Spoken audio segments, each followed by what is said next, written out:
just had a lot going on. So anyway, I'm back again. So I'm going to do a couple tutorials tonight, and one of them, the first one I'm going to do is a mask tutorial, because obviously you always need more masks. And that one's going to be really quick and really easy. And then the second one we are going to figure out together, and it is the Planet Applique Unicorn Baby Booty pattern. And I say baby booty loosely because I didn't realize that it went all the way up to an 8-inch size. My daughter turned 3 in September, and I'm making her the 7-inch size, if that tells you kind of how big it is. And I had to go in and split the design manually. If you have Embroidery, you can do this, or any other software. I think you can do this. I haven't used anything other than Embroidery, but I manually had to. I don't even know how to describe it. I'm not a good describer. Because like when you start off, it stitches the bottom of the feet, and it stitched them both together. Sorry, let me adjust this camera. It stitched both the feet together, but it was too big for my hoop, so I had to break it apart and only stitch one foot at a time. I think if you had probably an 8x8 hoop, might be able to squeeze it in there. I'm not sure. The 8x12 definitely could. I have a 6x10 hoop, and it was close. It almost fit, but like I say, I just went ahead and broke the design apart because I didn't want to have to resize it or anything, and I wanted. This is just my practice one. I'm going to make it for my daughter. Just give her some little house shoes to run around in. So anyway, I will elaborate more on that when I get to that point. Okay, so the first thing we're going to do is make a mask. The design I use is from Applique Market, and I think it's still free on her site, I believe. Oh, excuse me. I believe it's still free. Don't quote me on that. But like I say, it's from Applique Market, and it's a really simple, and you get 3 sizes. You get a 5-inch, a 5.5-inch, and a 6-inch. The 5-inch fits me. I can wear the 5.5, but it's a little bit baggy. Yeah, and I've used it and I've sized it down to make children's sizes. I just take the 5-inch one, and I think I sized it down. I want to say to about 4.5 inches, maybe. I know that seems pretty. It depends on the age of the child. If it's like a teenager, then they'll obviously need a bigger one. But if it's a little, like 4-year-old kid, then they're going to need smaller. So you just kind of have to use your judgment on that. But I wouldn't resize it a lot. But like I say, you can kind of use whatever size. I've resized the 5-inch one, and it works fine because it's just really basic stitching. It's nothing fancy, so it's easy. And you can use, sorry, I'm trying to clear off a spot so I can put my hoop up here. You can use tearaway for the mask. The only problem is it will, unless you sit and rip it all out, it will be inside the mask. I like to add an extra layer because obviously it's a mask. You want to have the best filtration as possible. And I use just a layer of cutaway. This is what I use. It's cutaway. This is Sulky Soft and Sheer, I think is what it's called. I think that's what it's called. But like you can see, it's a little bit see-through, but it's very fibrous, I guess that's the word. And so I just do that, and I just leave it on the inside of the mask. So instead of your regular 2 layers, you get 3 layers. And it's still very breathable. My masks have it in there, and I can breathe through them no problem. So if you're wanting to try to get, obviously, as much protection as possible, I definitely recommend doing that. I would not use a thick tearaway, though, because some of the tearaway, or cutaway, I mean, some of the cutaways are very, very heavyweight. Do not put that in there because you won't be able to breathe. Use a lightweight. So I have this in here, which actually I'm going to look at my machine really quickly and be sure it's clean. Oops. I'm already throwing stuff on the floor. I've got a few fuzzies, but nothing too bad.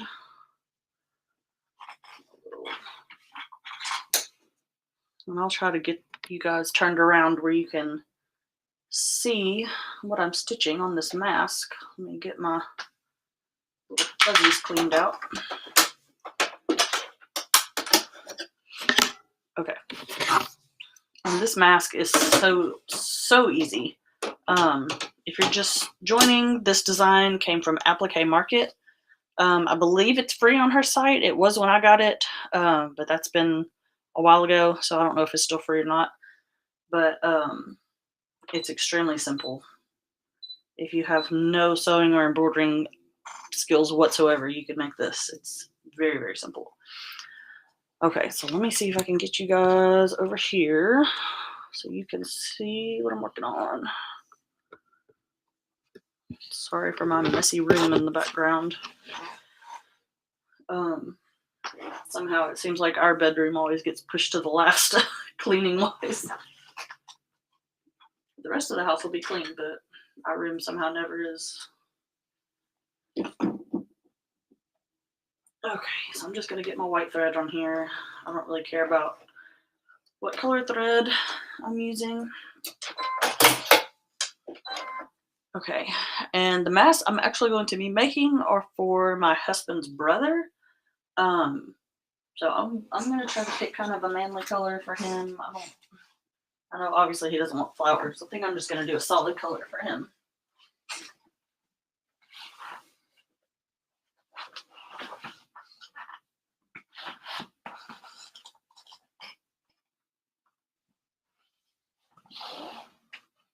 I thought I had some solid colors.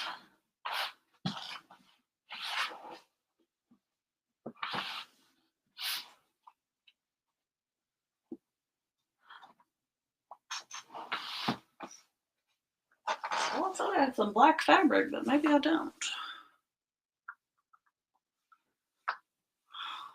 I swear this always happens, y'all. I always think, okay, I'm going to lay all my stuff out, I'm going to be prepared, and then I never am.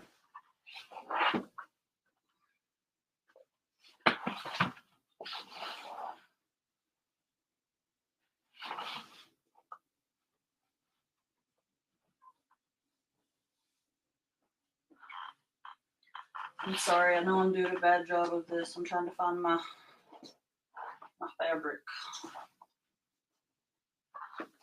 Okay, well, I'll just do this one for now. Need to make myself one anyway. Let's see. I'm gonna adjust this on my machine a little bit.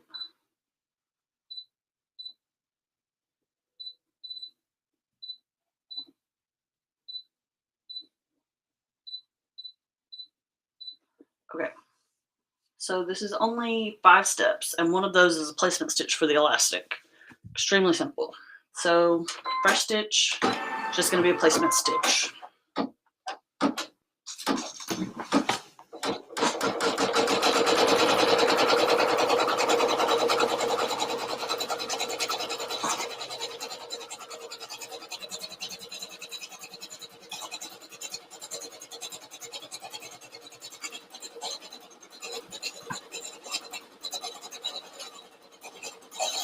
I found my black fabric.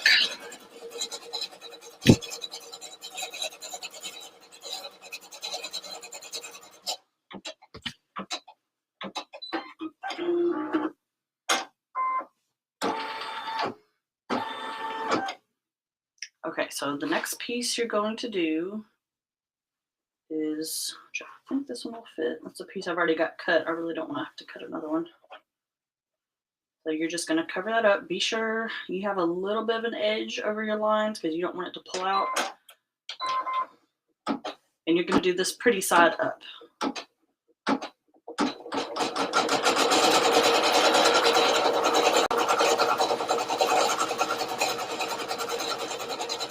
And I believe this fabric came from Hobby Lobby. I think it's either Hobby Lobby or Walmart. I'm pretty sure it's Hobby Lobby.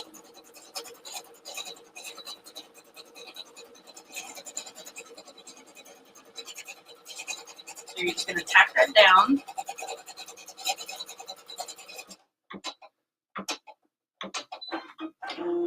next step I usually skip just because I've made so many of these, I don't really need it. But it's the placement stitch for the elastic, but I'll go ahead and stitch it just so you guys can see.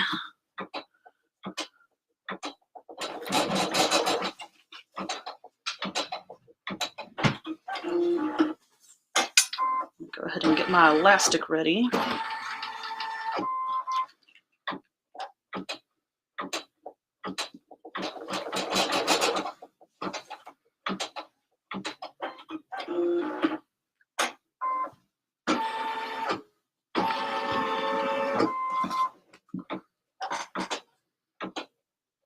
Sorry, I bumped my camera. Now it's shaking. Let me see if I can get you guys. Sorry, I know that arm gets in the way.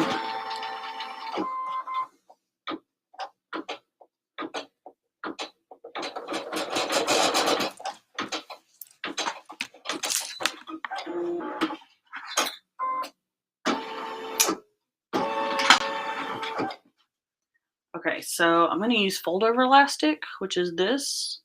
I use 14 inches for myself. It's kind of trial and error because a lot of it depends on if you're using fold over elastic or if you're using regular elastic, like this. That's got some fuzzies on it, but I just like the fold over because I feel like it's a little bit softer on the ears.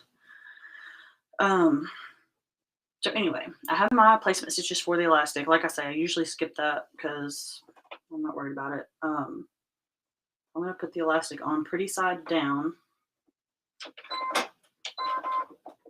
And it stitches all 4 tack downs in one step, but I just pause my machine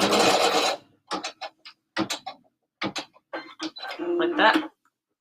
And I'll let it go ahead and pick up and go to the next one. And then I do this side. So now you're going to take your other piece of elastic, pretty side down. And you don't want it to stick out too much, but just enough that it'll tack down and hold nicely.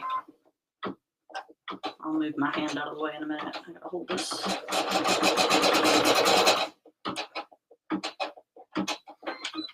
So now it's going to come up here to this one. And you're going to curve your elastic. And be sure, I don't know if you can see it very well, but you have your pretty side down here, and you also want to keep the same pretty side down on this side, so it's going to make kind of a rainbow shape. That's the best way I know how to describe it. Oops.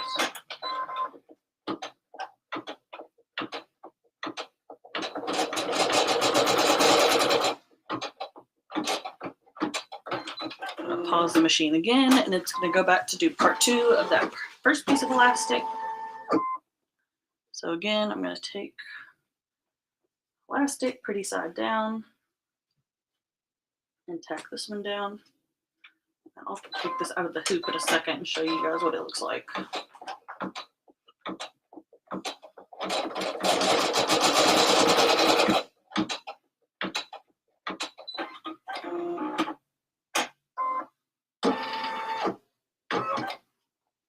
Okay, so this is what I have.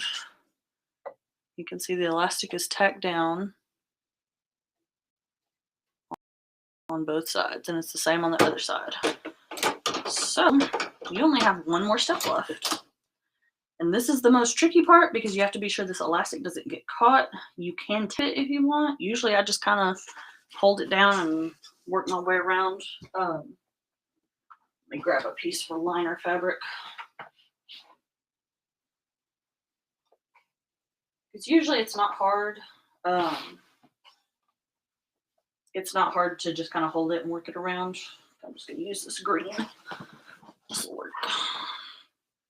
And for this top piece, it is going to go pretty side down. That way when you turn it, your seams will be inside. You cut this piece.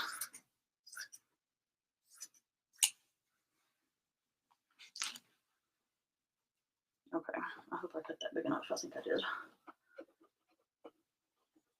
So I'm just going to kind of get it on here, be sure everything's covered. And I just kind of pull my elastic and hold it with my finger, and then just slowly kind of go around. And I just kind of pause my machine periodically to be sure it's going how I want it to go. Pause it right there, fix this elastic, be sure it's how it needs to be.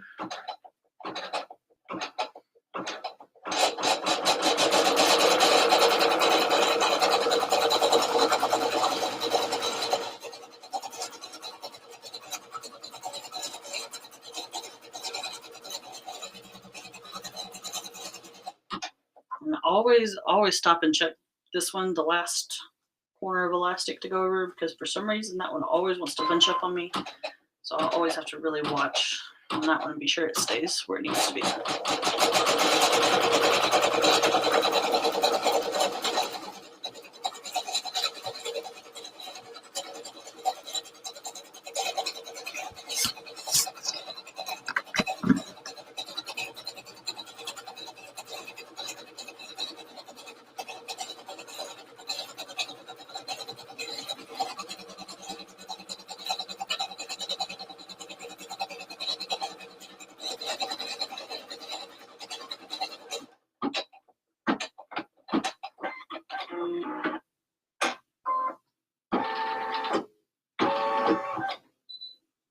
Okay. I know this camera is not doing the best job. I'm trying to bend it like way over here so you guys can see better. Okay. So anyway, this is what you have now. Everything's sewn in. There's nothing on the back of the hoop. So then you just cut it out. It's easy as that.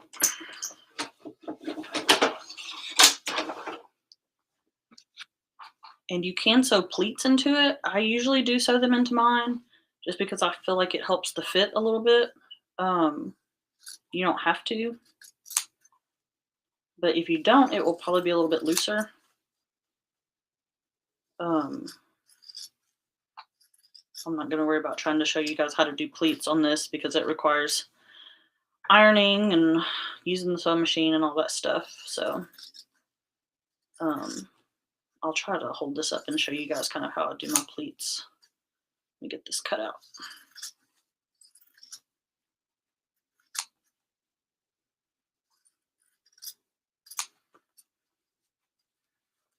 Okay, I'm almost there. Okay, so this is what I have. Let me put you guys back up here. Okay, so that's the back. This is the cutaway. This is the other side. You'll notice my pretty sides are together. So I left a little tab here. And then I'm just gonna flip it.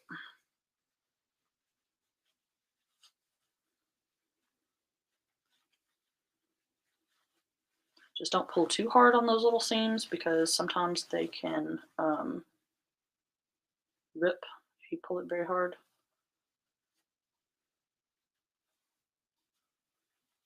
Just be sure your elastic is sewn in good, nothing's loose, nothing's pulling out. I just go through and kind of poke out all my corners. Make sure everything's good. And you have some options when you get to the end of this because you still have this little pocket where you flipped it. So you can either flip these little pieces in and just sew it closed, or you can just iron it down and leave it open. And then if somebody has a disposable filter, they can put it in there. Usually I just leave mine open, partially because I just don't want to sew it, and also because some people might have a filter they want to use. But those are your two options. And to do pleats, I lay it out and I iron it. And then let me see if I can even fold this to make you guys understand what I'm talking about. Okay, so I'll fold the top down like that. That's the back, the front. And then I do the same thing on the bottom, but in reverse. It's really hard to fold and hold without it being ironed. So the front ends up looking like that, and the back ends up looking like this. Try to unfold this. And then you'll have your pleats. Like I say, I iron that, and then I just run a stitch down the side on the sewing machine, and you're good to go. Face mask. So, I was gonna go ahead and make those other ones, but I'll just make them later. Okay, so now on to the interesting part of trying to do these baby booties. I've never made these, so I don't claim to know how to make these. We will figure it out together. Okay, so let me get the directions pulled up.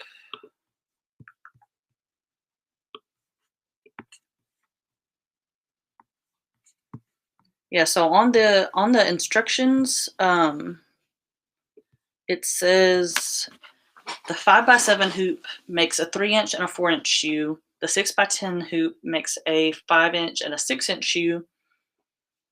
Oh, excuse me.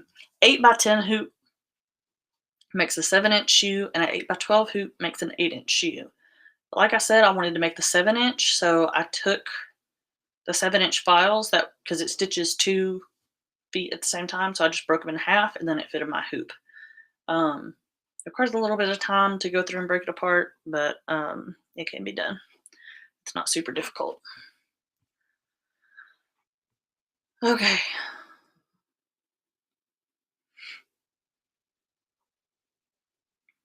And you also want to have this fabric, which I've been holding on to forever. It is called grip fabric. I got this from Hobby Lobby. It's like what you see on the bottom of kids' like footy pajamas. Like I say, I've been hanging onto this forever. It took me forever to find it. I think I found it over by the zippers, I believe, at Hobby Lobby. Just kind of a weird place to have it, but it was like with the zippers and the sewing machine needles. I think it was like $4 for this. So you get a pretty good amount. Okay. So let me get my tearaway in here. And she says stitch both feet at the same time if you can, but I'm just going to do them separately. And hopefully it'll be okay.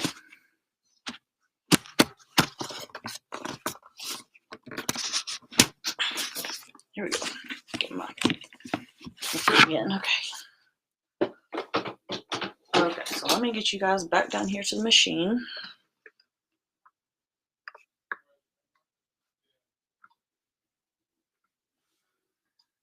Okay, so step 1. Okay, this is interesting. Let me go back to the file.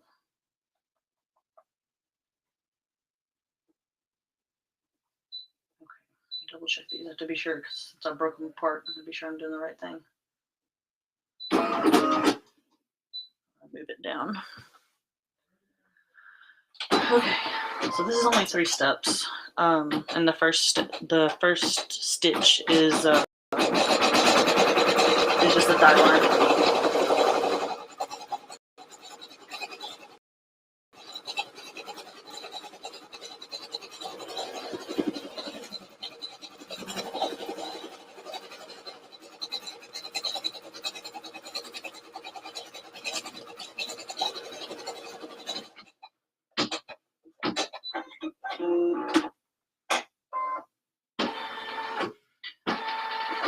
Okay.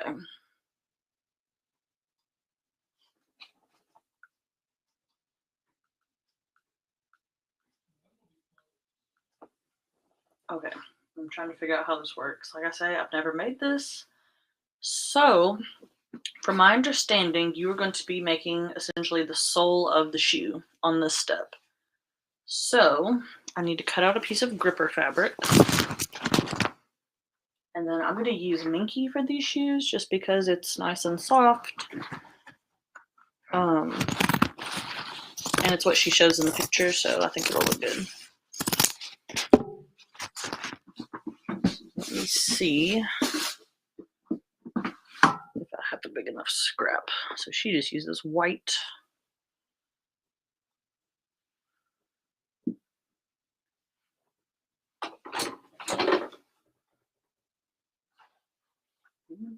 Nope. I'm trying to see if I have a big enough scrap without having to go and cut a whole new piece. But I don't know if I do. I try to keep my scraps somewhat organized, but it's easier said than done. Okay, that one will work. So she says you flip to the back of the hoop and you'll see the die line. I don't know how well you can see it on the screen, but you see the die line.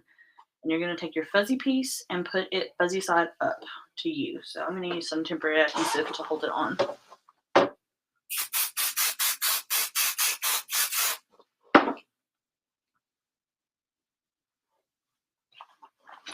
So just be sure that's on there good.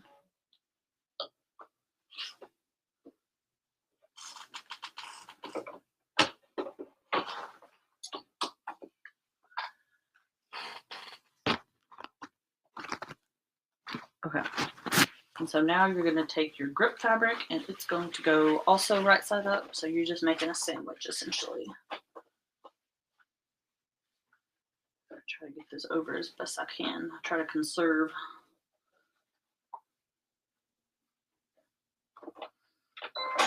Okay. Sure everything's how it needs to be. Sorry, I know my hand's in the way. I'll try to move it.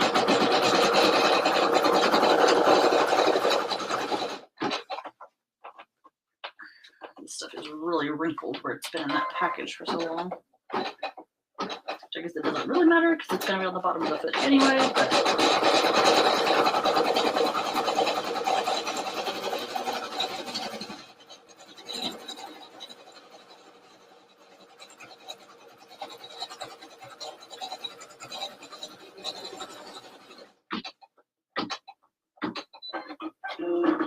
oops. Okay, and then the last step is just the little marking notches to help you align it later on.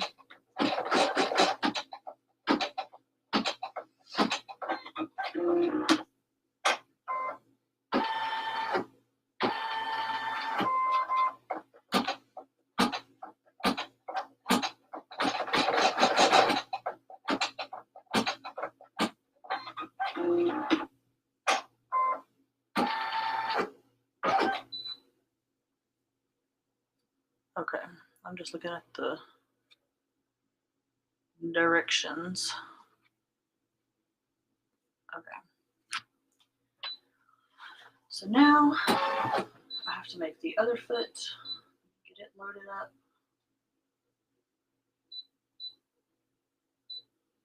I really want to try to reuse the same piece of stabilizer, but I don't know if I can. I'm gonna try really carefully to rip this out.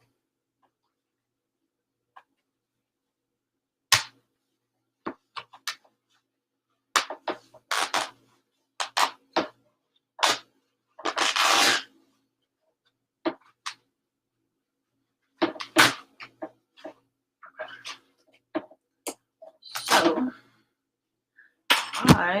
like I say, trying to limp this piece of stabilizer along because I hate having to waste so much. So I'm just going to take me an extra piece and just use some temporary adhesive to put that on there. It'll be just fine.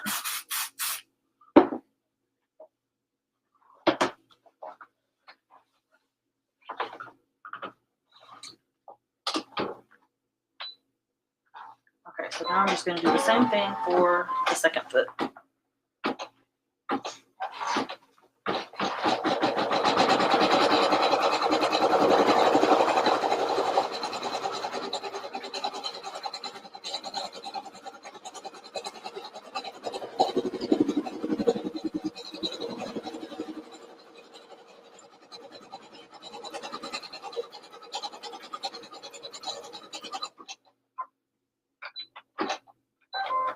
Be sure this piece of stabilizer doesn't get caught.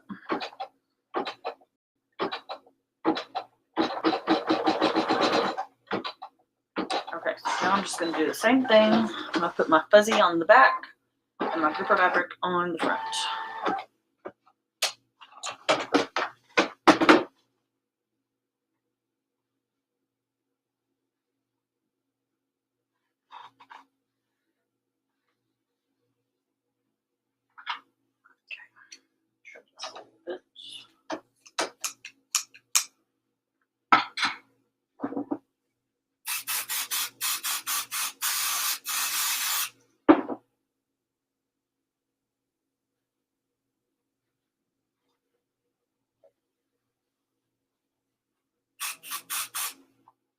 Got to get some better adhesive. Usually I use the 505 spray, but they've been out of it the past few times I've been at the store. I've had to settle for the Spray and Bond brand, which is not the best. Okay, I'm going to cut another piece of grip fabric. And do the same thing. Just lay this down on top.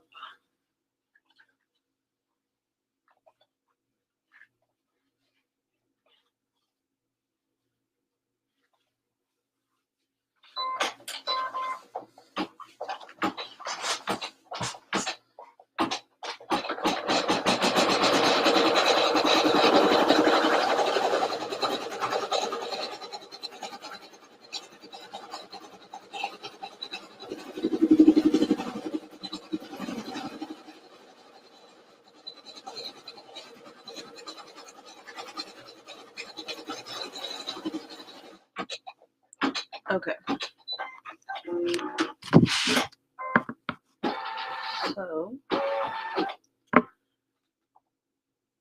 So it says cut out the soles about 1/8 of an inch from the final tack down stitch.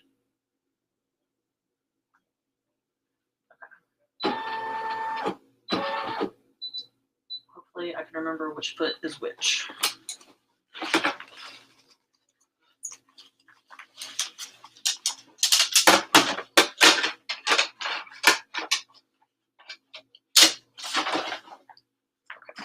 Get you guys back up here while I sit here and cut this out so you don't have to look at the boring machine. So this is what I have out of the hoop. There's my fuzzy side on the back, my gripper fabric, and like it said, cut out about 1/8 of an inch.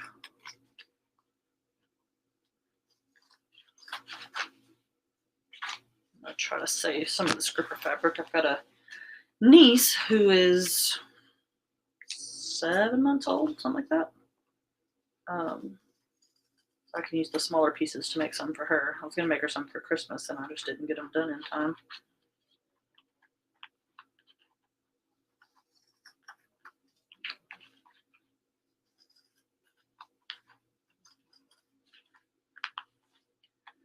Okay, so I'm just trimming on around. And you're not going to flip this. It's just going to be, like I say, a sandwich.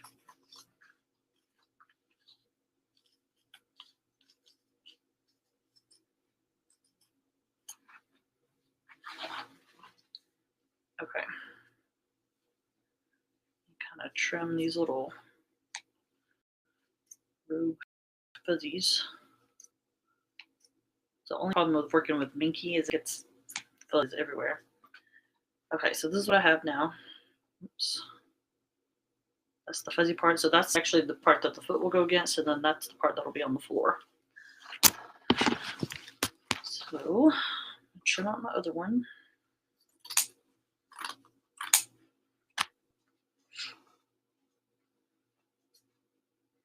I hope everybody is well, especially if you're in the United States in this weird, hellish week we've had. I just don't even know. There are no words.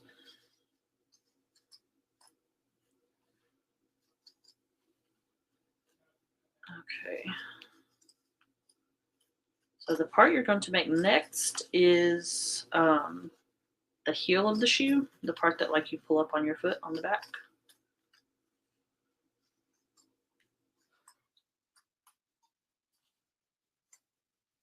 Okay. Sorry, I'm blind. I can't see well. Gutting.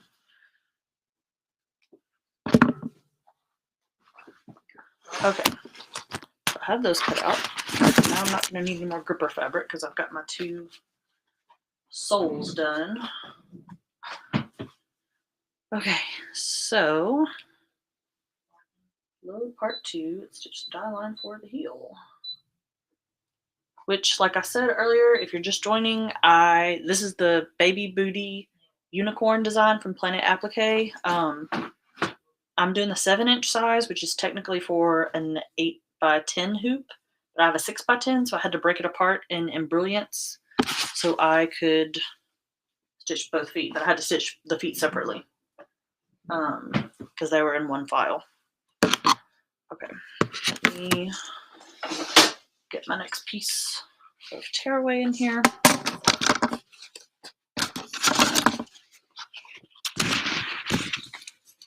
And I said earlier, I've never made these before, so hopefully they come out good. Hopefully it won't be another seahorse incident. Okay. So I'll get you guys back down here so you can see. Oh, hi, Angela. I just saw your comment. Sorry, I had another window open on my computer. It was covering it up. I'm assuming you just heard me say what I was making. These are the unicorn baby booties from Planet Applique. Okay, let me see if I can condense the screen a little bit so I can still see your guys' comments. Maybe.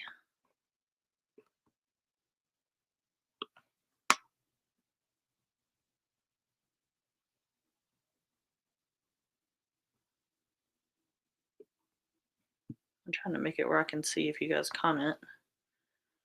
I'm not the best at this.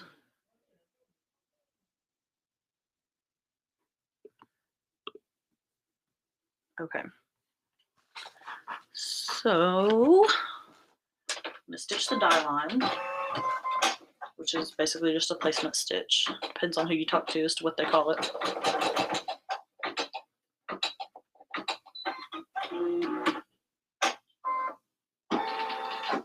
I don't know why that's stitched first. I probably got these messed up when I had to break them apart if I had to guess, but I think that's supposed to stitch last, but I can just run it back and stitch it later.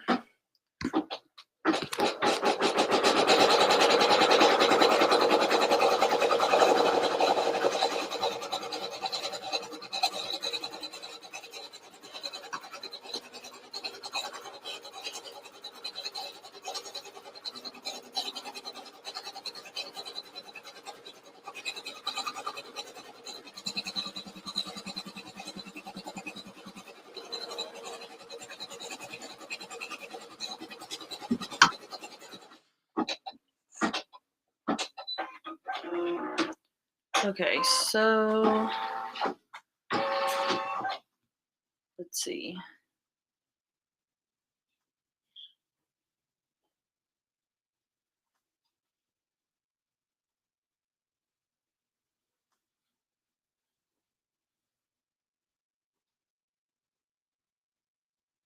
Okay, so you are actually going to stitch elastic into this. Luckily I have elastic. Okay. Sorry, I'm trying to look at the directions and see what the heck this is talking about.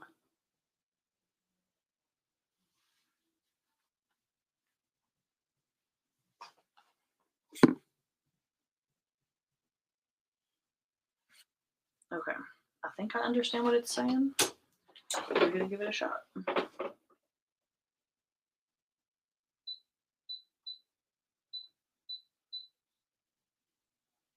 I'm not entirely sure.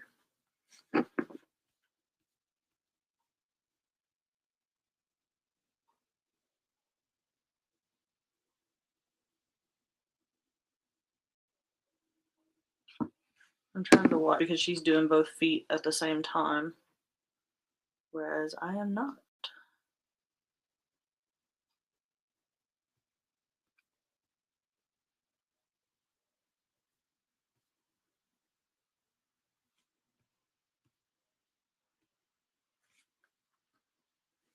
So basically, this whole part is going to wrap around the back of the foot. These directions are not super clear. Okay, the folded fabric should cover the heel dye line. Place the fold on the straight edge of the dot line. It can overlap a little bit. So I think I'm gonna have to get a bigger piece of fabric. Yes, I am. Okay. Let me let you guys sit right here for 1 second. Let me turn my little cart. Okay, let me grab a bigger piece of fabric.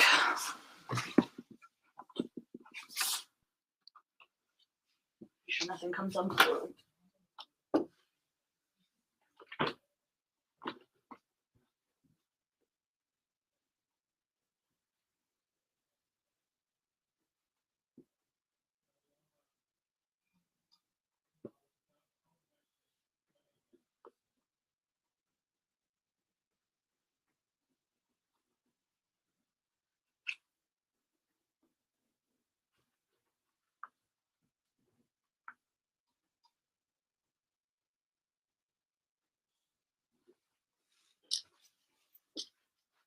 Okay.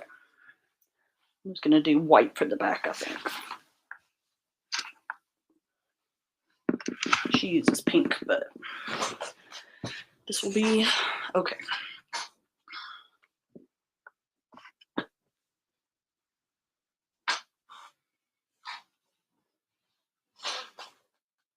Okay, so she says fold it in half over the dye line.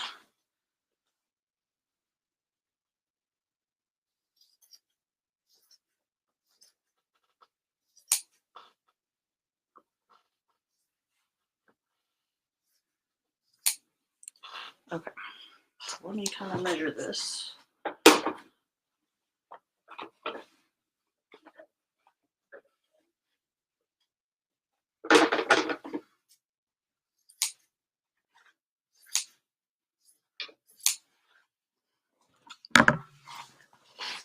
Okay.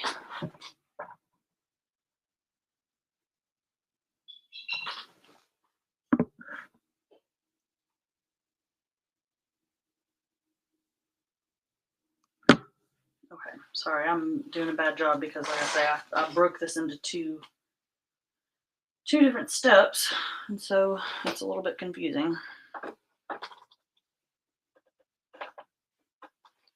Okay, let me be sure I have this right.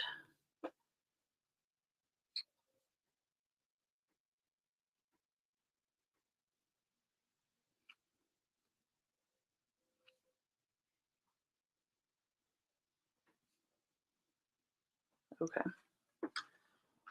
Okay, I think this is right.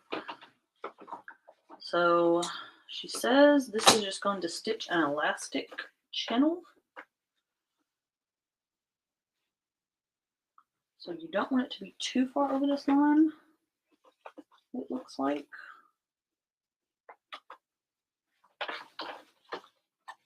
I know this is terrible, guys. It's like the worst tutorial ever, but my disclaimer in the beginning was that I've never done this before, so don't. So I'm just gonna line this up with the dye line because I think that's what she's doing. I'm pretty sure.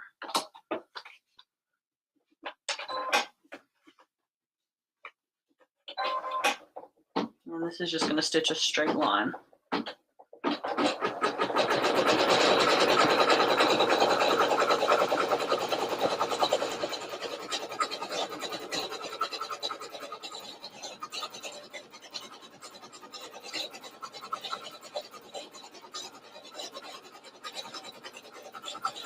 Watching it, be sure it stays in line with the dye line. Obviously, like I said, I don't want this to be hanging over too much.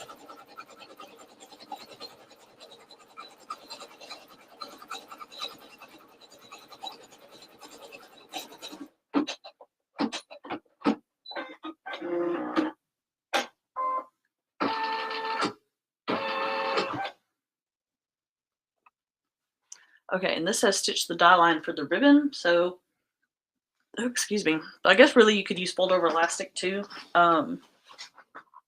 It says this step is optional. You don't have to do this, but I think it looks cute, so I'm going to go ahead and add it on mine. So the first stitch is just the dye line.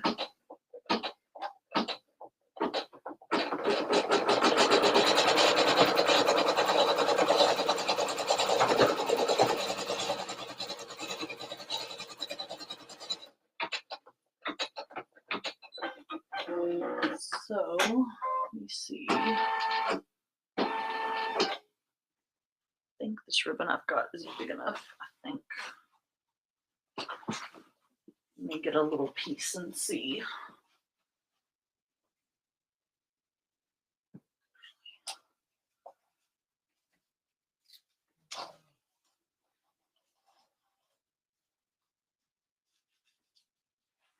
Okay. I'm not sure exactly what size ribbon this is. Oh, there's my measuring tape. I was going to measure it and see how wide it is. I think it's an inch just by eyeballing it. It is just under an inch. It's like,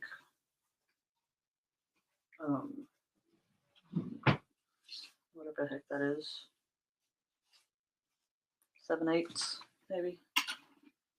I'm terrible at using a measuring tape, guys. Don't ask me to come build anything.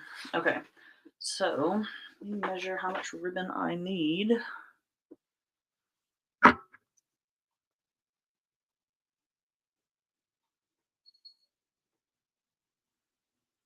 Okay, so she's got it long enough so it comes off.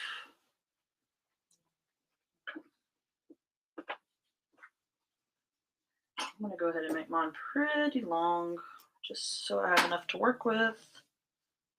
Well, and I just realized that piece has a big rip in it. Okay.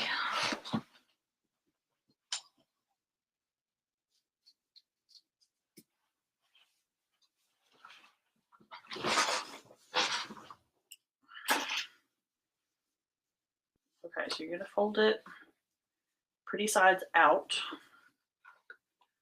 And then it's going to go like this. And you want a little tab sticking up right here because that's what you use to like pull the shoe on. I'm gonna actually use some tape and tape this down so I can be sure that it does not move because ribbon is very finicky. I hate using tape, but I would rather use it and have it work than have to go back and try to fix it later.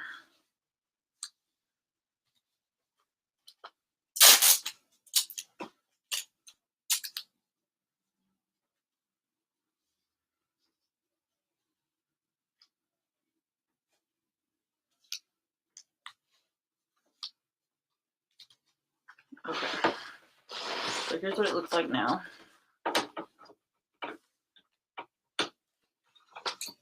So the next stitch is just going to be the tack down for the ribbon.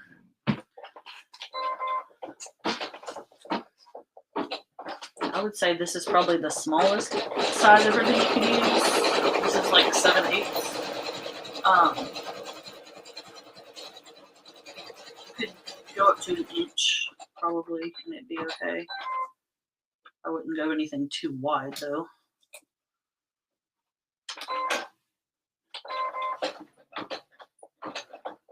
Be sure you don't get caught on the tape.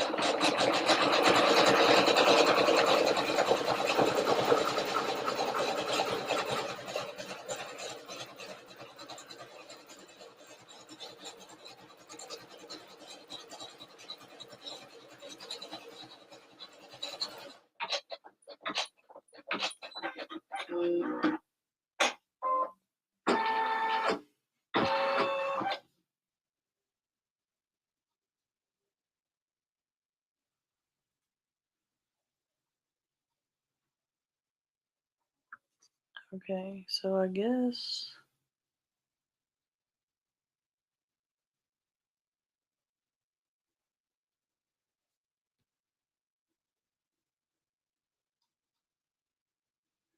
There's another step in here, but I'm not seeing where she stitches it.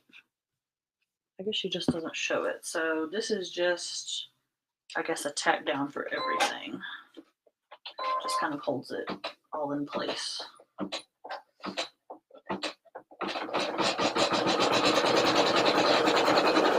make sure you don't get caught on the tape or ribbon coming around.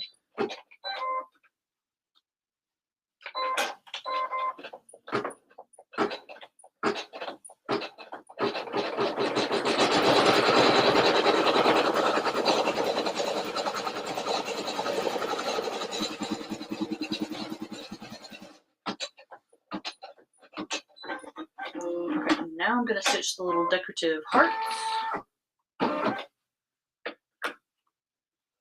which on here are pink and blue, but I think I'm going to do pink and gold to match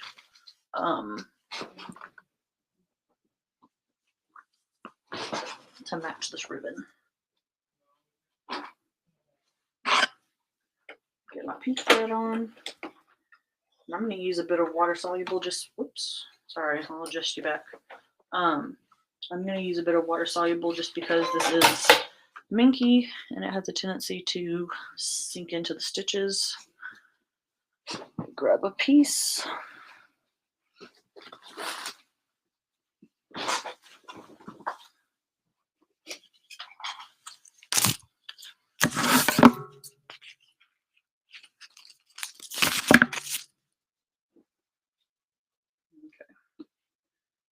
Go ahead and peel some of this tape off.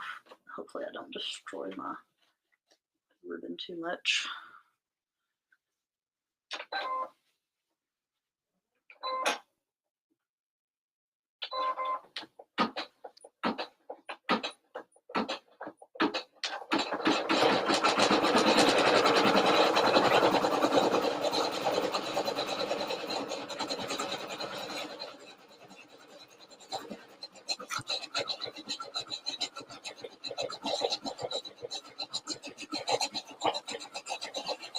I'm gonna grab my gold thread.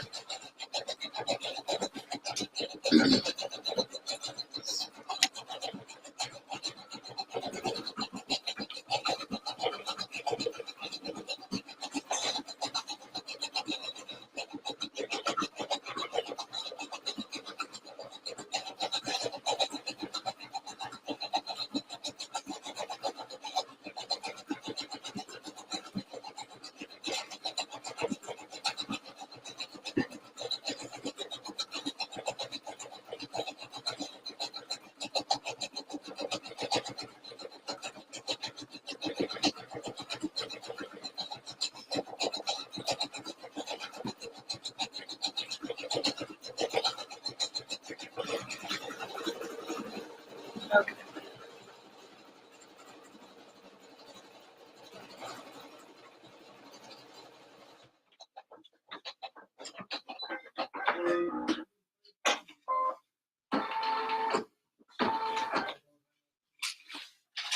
I was trying to find my other thread cap, and I'm missing a whole thing of pins. Just slightly disconcerting. Don't know where my container of pins is. Oh well. Okay, so I'm going to use this really pretty gold thread. I don't know if you can see it, but it's actually got some sparkle to it. Let's see if I can try to find this. Okay. Just keep your water soluble in there for this heart as well.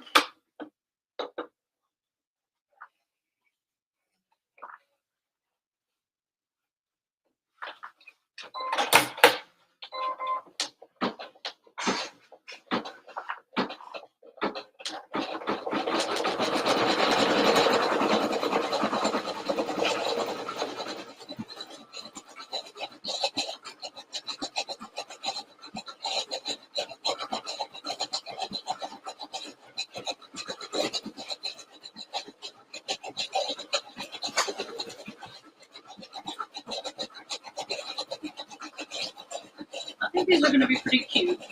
I don't have a safety pin, which is what it calls for to put this elastic through, but I've got a little turner I think will work okay.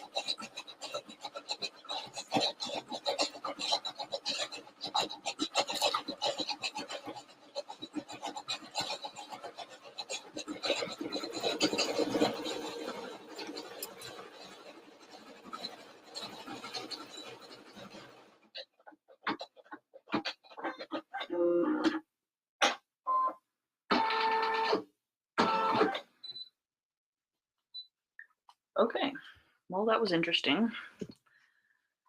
Okay, let me get you guys up here. So this is what I have now.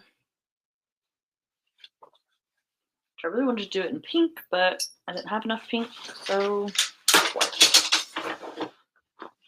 So I'm going to take this out. I'm going to rip off my water soluble. I'm going to try to get this tape off without destroying anything. This is why I hate using tape. But I would rather it be taped and stitched straight than not taped and have to do it again. Just rip carefully when you rip tape off, because you want to be sure it's not fraying an edge or ripping a hole or something.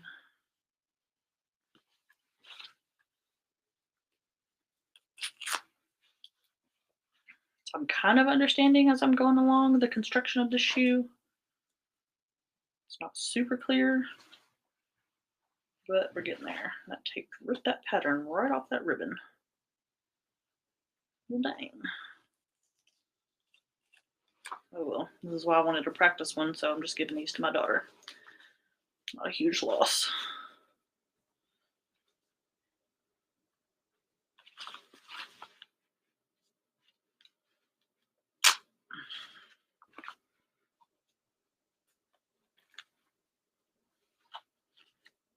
Okay, well, you can kind of see it pulled the pattern off the ribbon a little bit, but anyway, so now I'm going to cut around it. She says leave 1/8 of an inch on 3 sides and don't trim the top. Obviously you can take the stabilizer off of it, but don't cut it with your scissors.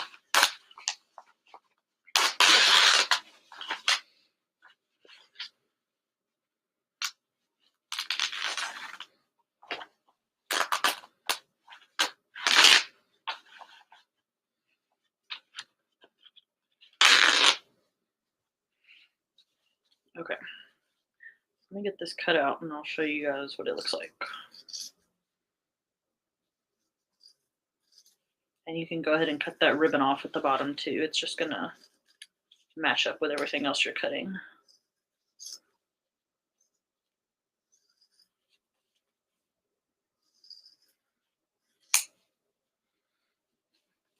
Okay, I'm gonna go ahead and pull my stabilizer out of the back.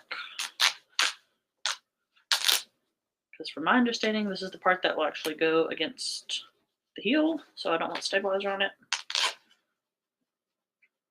Definitely use a tearaway for this. Don't use a cutaway because you're not flipping any seams or anything, so your stabilizer is going to have to be ripped out, otherwise it's going to be on there.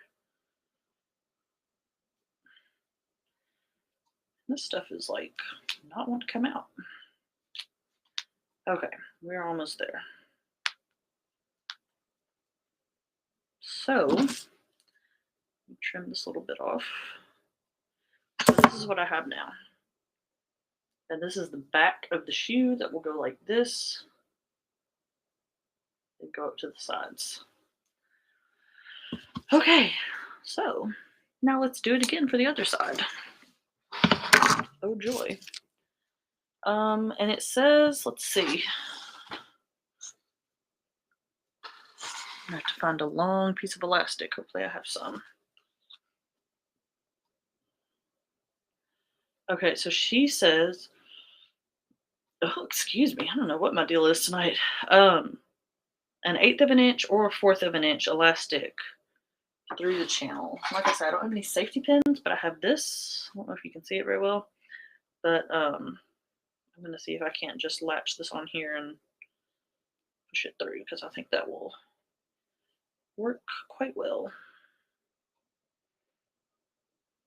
It's actually made for turning, but whoop, I lost it. Try again.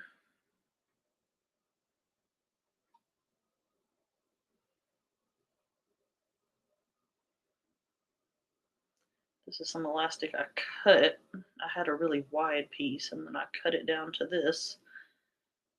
And it may be too thin. Really, I guess I could use fold over elastic, but that stuff is a little more expensive, so I don't really want to use it. So I've got my little fishing pole here. So I'm just going to slide it up in here. Hopefully it goes.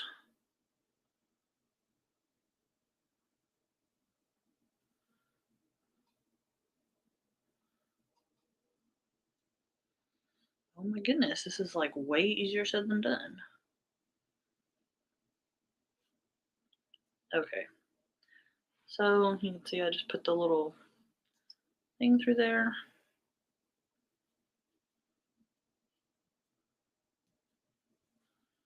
Hopefully that is enough elastic. Okay, so that's what I have now. I have my elastic through. So that will make the back of the heel tight on the foot. Hopefully I have enough elastic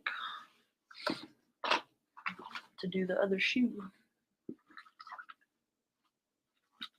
I think I do. Yeah, okay, I've got some in there. All my elastic tends to get mixed together after a while and I can't find anything, which is, I know, shocking. I can never find anything. And the worst part is I consider myself a fairly organized person. Okay. So let me get my other piece of tearaway on here. We don't really have too much left. I'll have to stitch the horn and the ears. I'll have to stitch 2 sets of those, and then the actual front of the shoe, the unicorn face. But then we'll be done. So I don't like too much more.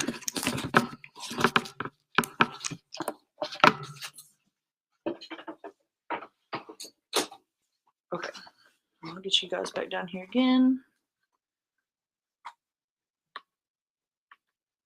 So you can see what's happening.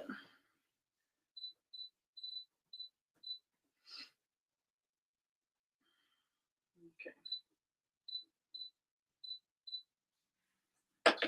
Switch back to my white thread.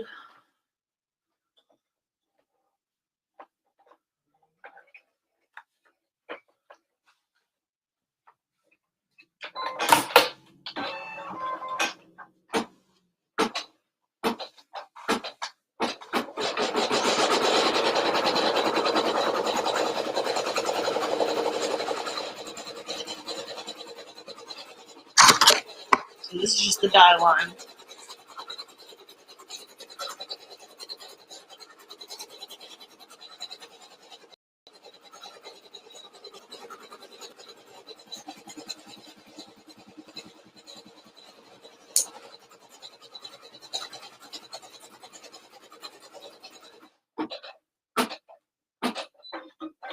Okay, so this is going to be the same thing except in reverse.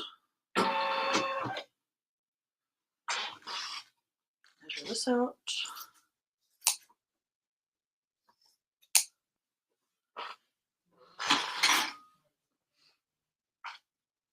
Okay, you're going to fold it, fuzzy sides out, or whatever type of fabric you are using. Good sides out.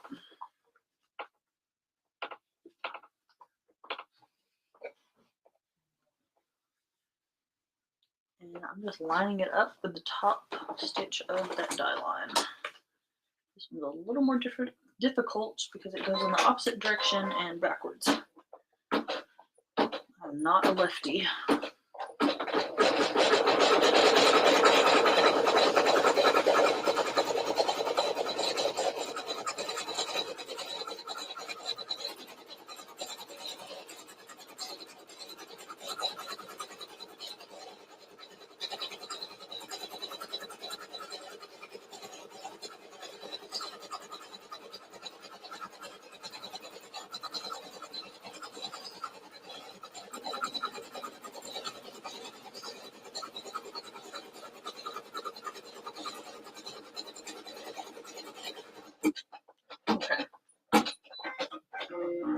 Now I'm going to do the same thing for the ribbon that I did on the other one. The first one is just a die line.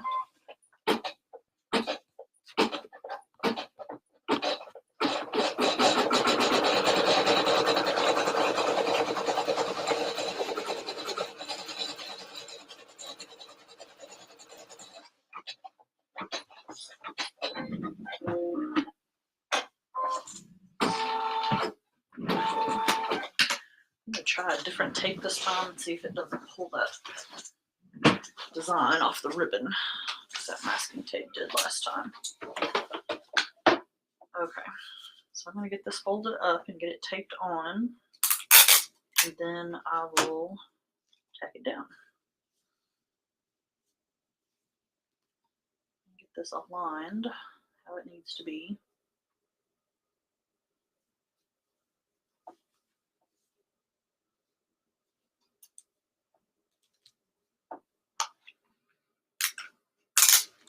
The only bad thing about this is I don't think I'm going to be able to tear it off.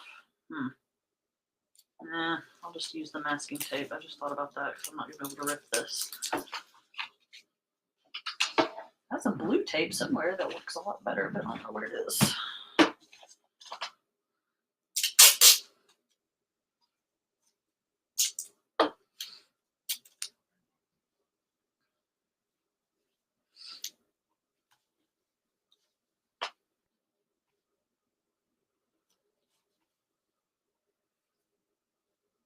Sorry, I know I'm not the most exciting person ever. If you're still watching, I appreciate it because I know I'm boring.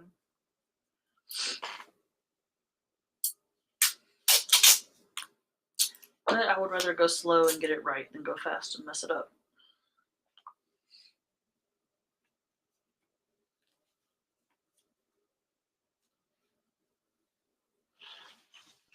Okay. So here's my I can't talk. Here is what my ribbon looks like now. Now I'm just going to tack it down.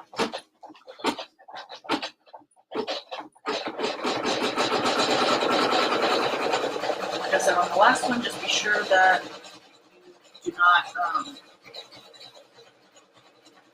get caught underneath the tape. I'm trying to get this over too far, but I'm not going to.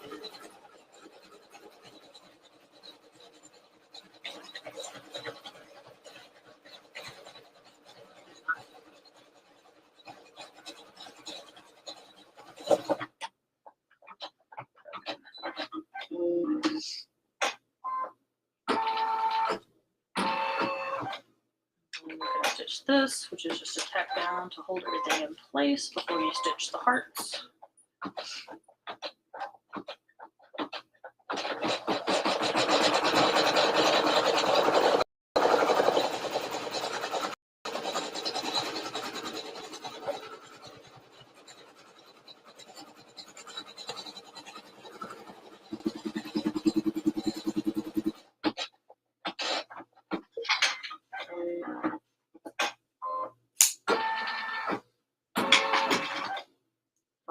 And this is just a little placement stitch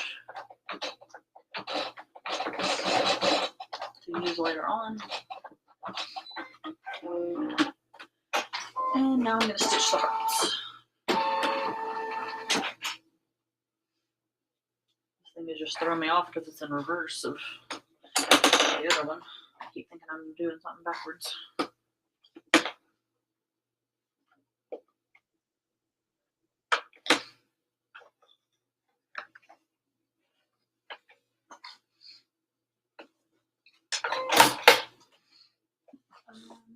Okay, I'm going to put my little water soluble back on here.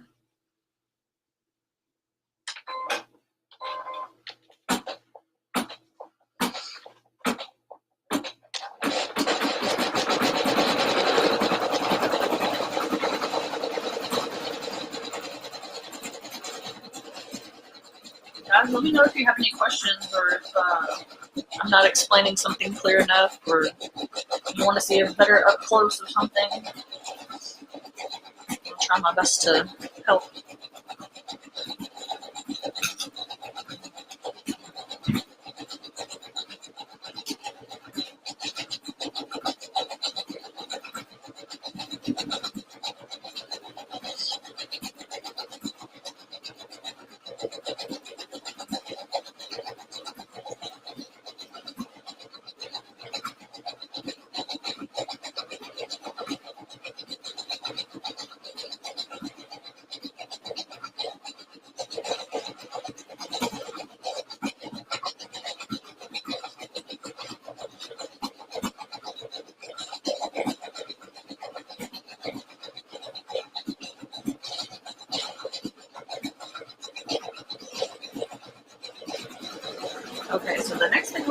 stitch after this is the horns and the ears.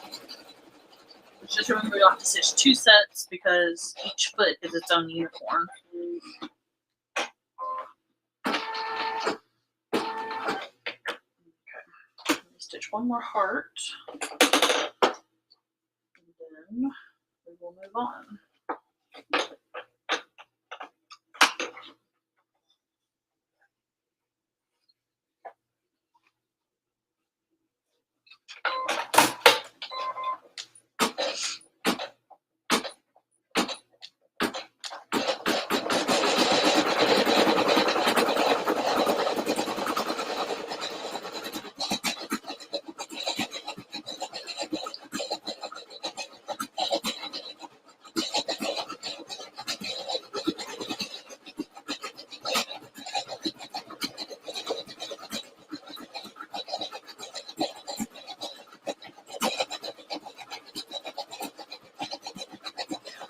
Okay, we're almost ready for the next step.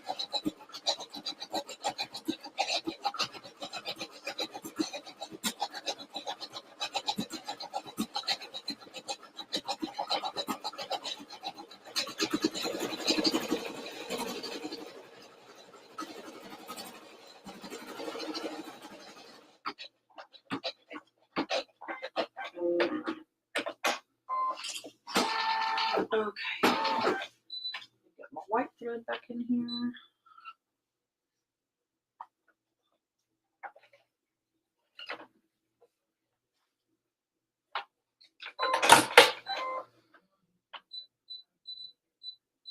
Okay.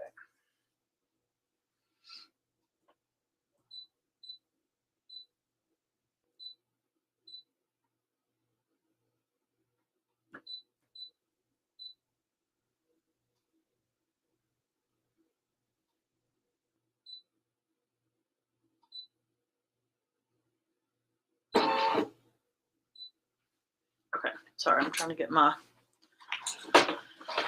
hoop set for the next thing. Okay, let me get you guys up here for a second. So I can cut this out.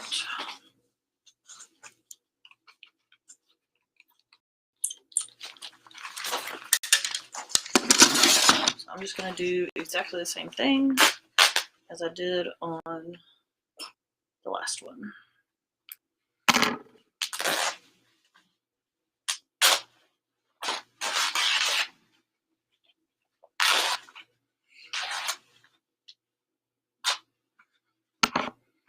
These placement stitches, they always get in the way.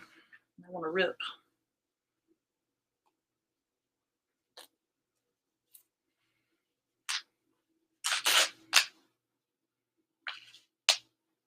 Okay. Like I say, I think I'm understanding the construction of these shoes. It's a little bit tricky. I'm not super clear on everything yet, but I think I'm slowly kind of understanding the end goal here.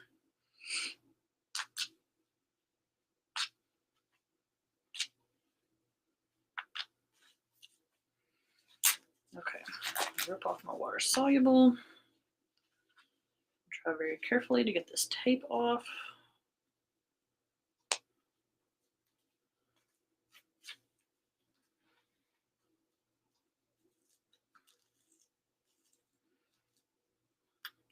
See, this one didn't pull off so bad. Maybe it's just because I stuck it so hard on the other piece of ribbon. I really pushed down on it. This one I didn't. I just kind of lightly put it on there.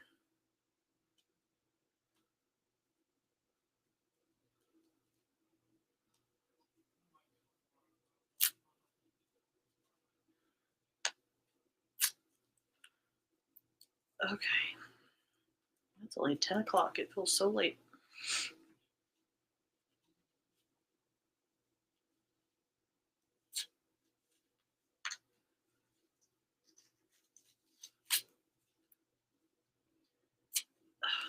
Okay, sorry. I'm trying to get this tape out and it's taken 1,000 years.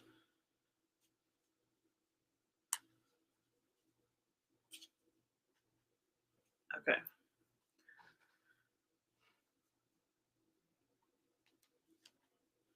So I didn't do as great of a job on stitching the ribbon on this side, but that's okay. So that's what I have. And now I'm going to cut around it. And then I will fish a piece of elastic through again, like I did on the other side. And just be sure you don't cut the top side with scissors because that's your channel for your elastic. And if you cut it, then you won't have anywhere to put your elastic.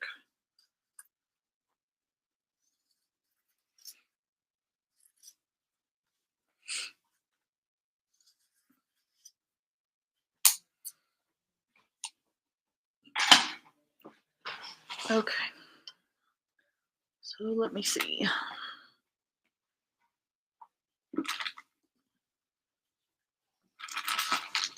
Hopefully I have a piece that is long enough. Oh, well, I have some, but it's white. The other piece is black. I guess I could always change this piece. We'll just do that. We'll just do them both white. So this is 1/4 inch braided elastic. I got 3 yards of it. I think I got this at Joann. I want to say it was about $2 or $3, which is pretty expensive in comparison to like Etsy or somewhere like that. You can get it really cheap on Etsy.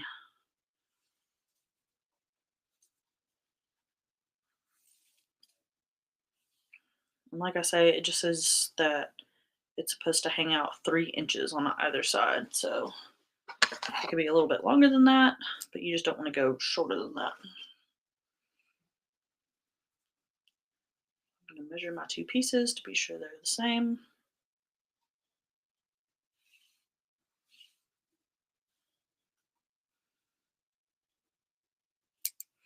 Okay.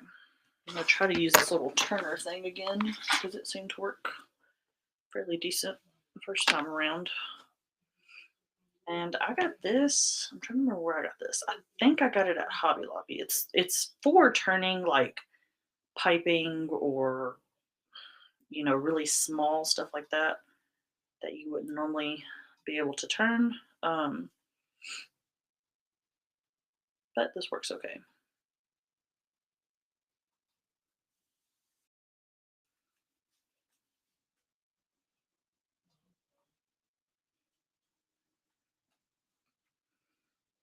Okay, so there's my one piece with the elastic. I'm gonna get this other piece, and then we will do the horns and the ears. And for the horn, I think I'm going to use vinyl. It just says use a non-fraying fabric for the ears and the horn. She uses felt for her ears, and I might use felt. I'm not sure if I have any white. I think I do. But again, you just want something that's non-fraying. And I think the ears on this unicorn are going to be similar to the ears on the seahorse. They're not stitched into a seam, so they don't flip. They're just tacked on. So let me get this in here.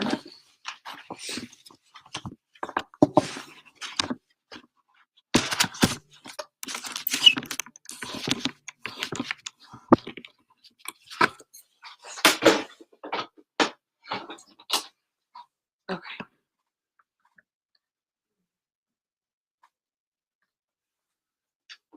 So first stitch, as always, is just a placement stitch.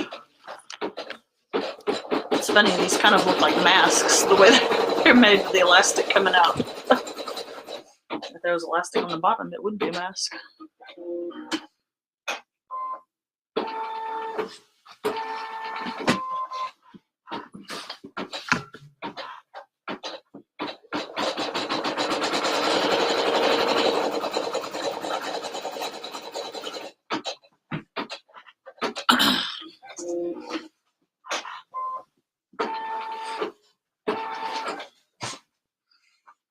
Okay, so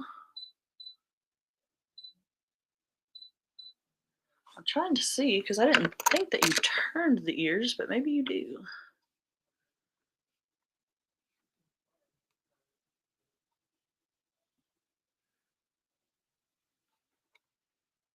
Okay, no, you don't. It's just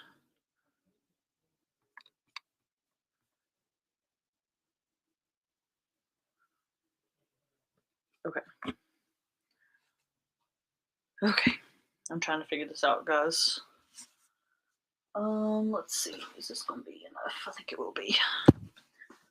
Okay, and I'm going to use the same pink that I used for the heart for the inside of the ears, so it looks very cohesive.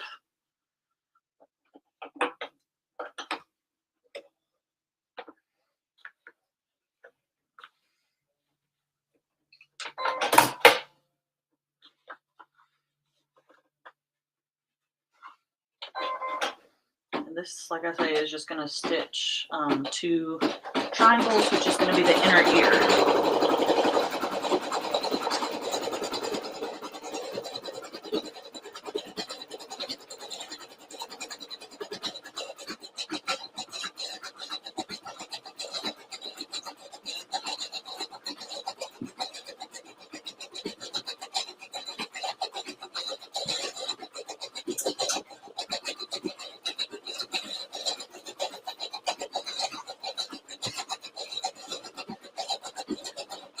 I hope these things come out good. So far, they're actually easier than I thought they would be.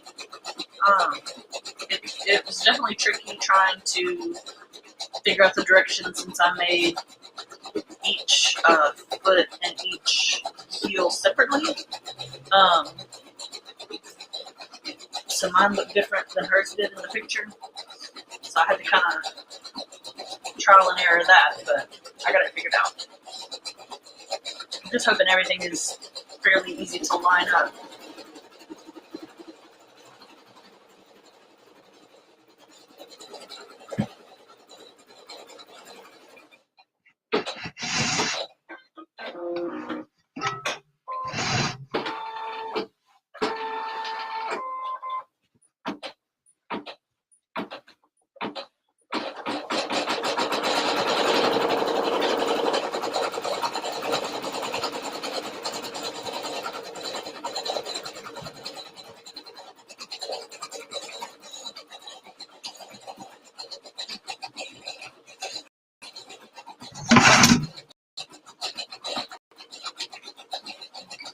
Go ahead and get my fabric cut out with ones.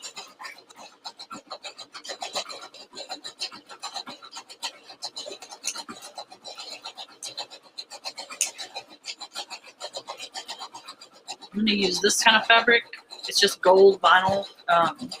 Came from Hobby Lobby. I'm going to use that for the horn. The horns, I guess, there's one on each foot.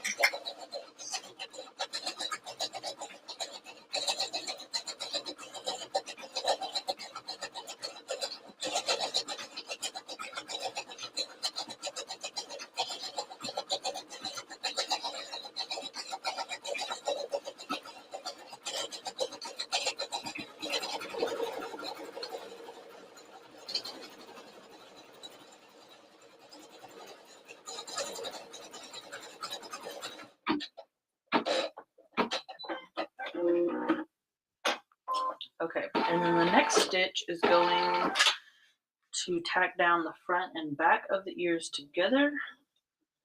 And like I said earlier, you're not putting this on top so you can turn it. It is going on the back of the hoop. Let me cut out a little piece of this.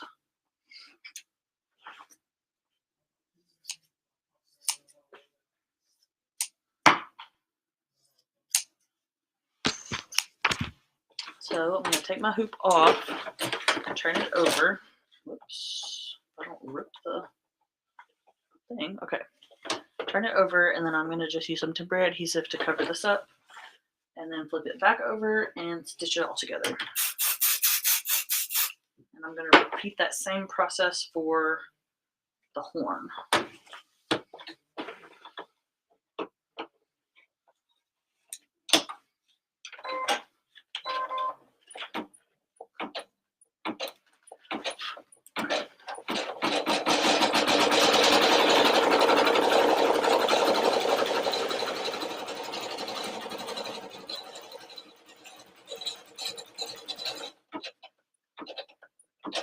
Okay, so it doesn't stitch across the bottom apparently. I guess that's where it tacks down onto the unicorn. Hi Toss, I am making unicorn baby booties. The design is from Planet Applique.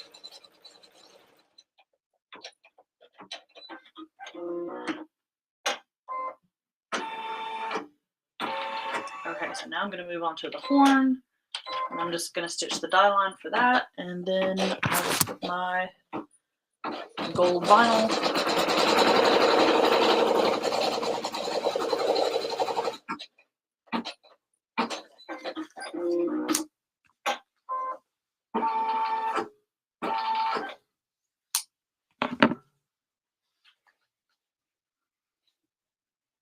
Okay, and this is supposed to be, I guess I'll switch back to my gold for this. Oh, sorry, my phone is buzzing. I don't know what that noise was.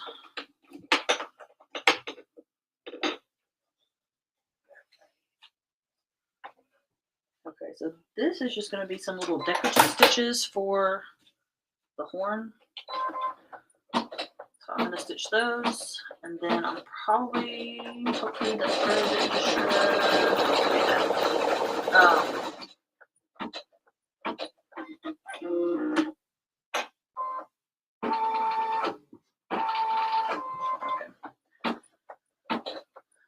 I probably should have just left the white in because you can't really see this gold, but it's okay.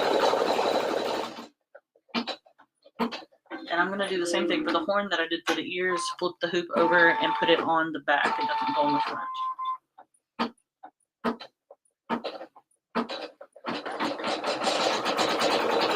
So just remember that when you stitch the horn together, whatever thread you use will be seen, because like I say, you're not going to flip those seams inside. They're going to stay out. So whatever thread you use to sew it together will be seen on the end. So just be sure it's a color that you like.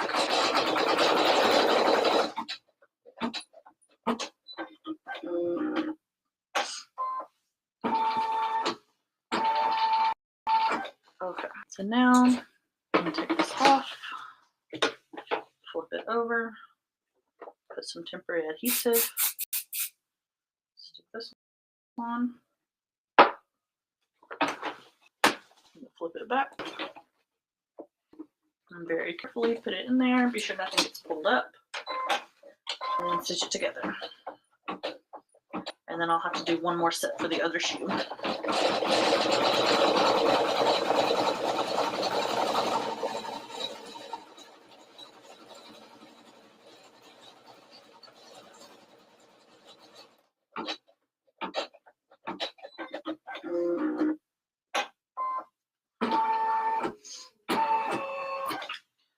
Okay, switch back to my white thread for this.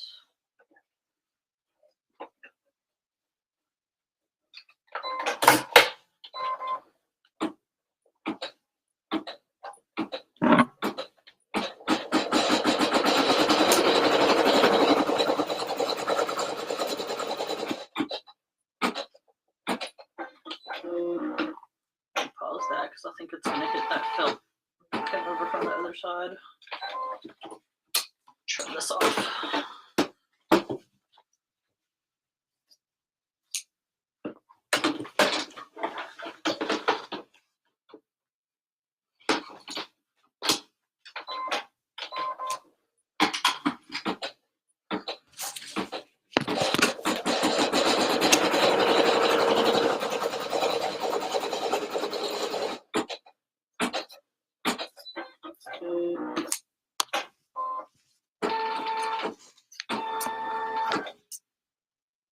Okay, so I'm going to get this on here, and I'm going to change back to my pink thread so I can do the inner ear just like I did on the first one.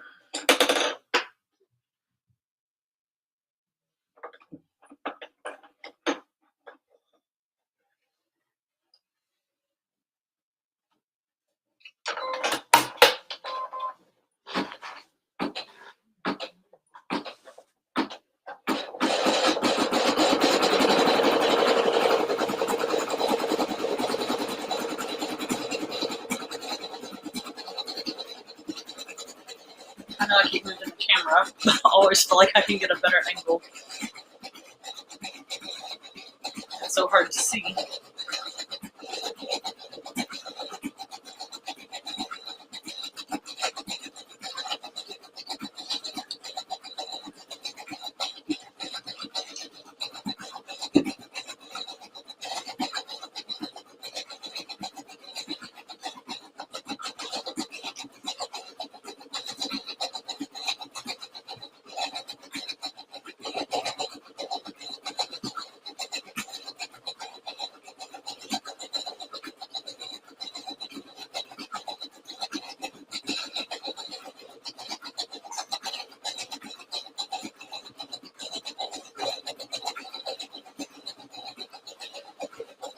Okay, moving right along. I'm trying to be sure I have all my other materials lined up where they need to be.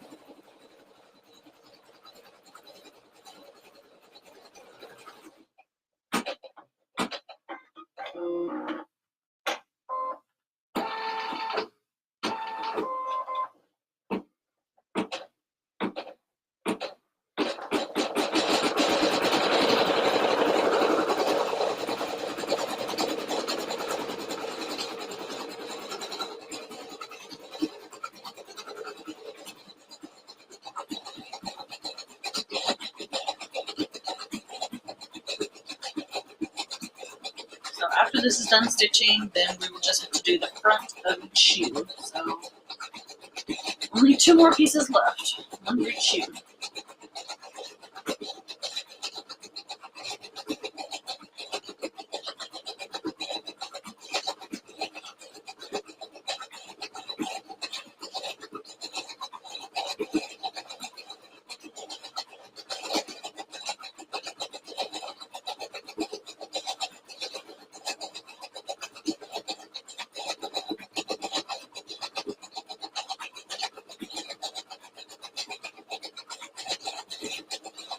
Sorry guys, I don't really have a huge commentary to make. I promise I'm not trying to be boring, there's just not a whole lot to say.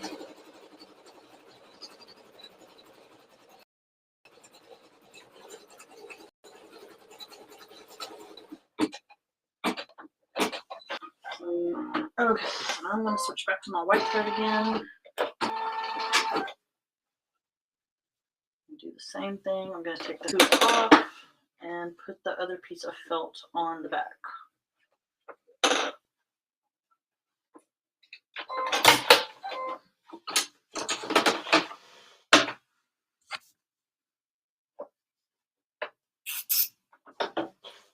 Oh no, I'm almost out of temporary adhesive.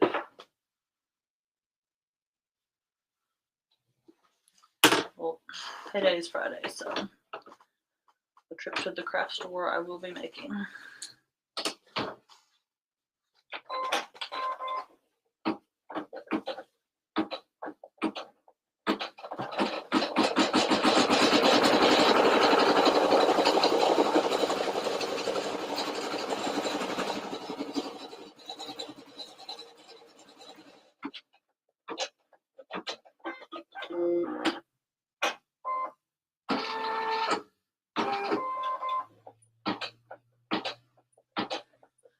Oh man, guys, we're so close to being done.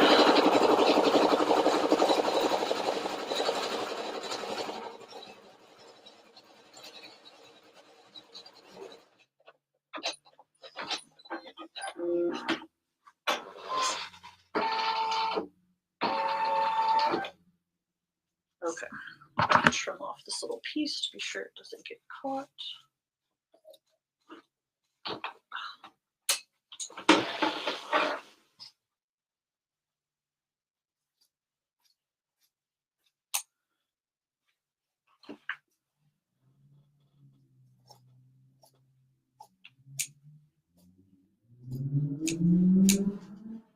Oh my goodness, loud car going by.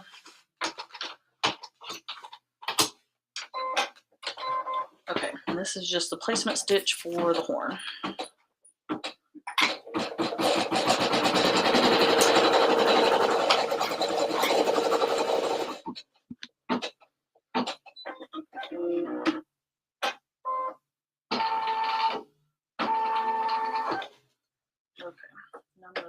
back over to my gold thread again. Kind of running low on gold thread. I have to get some more soon.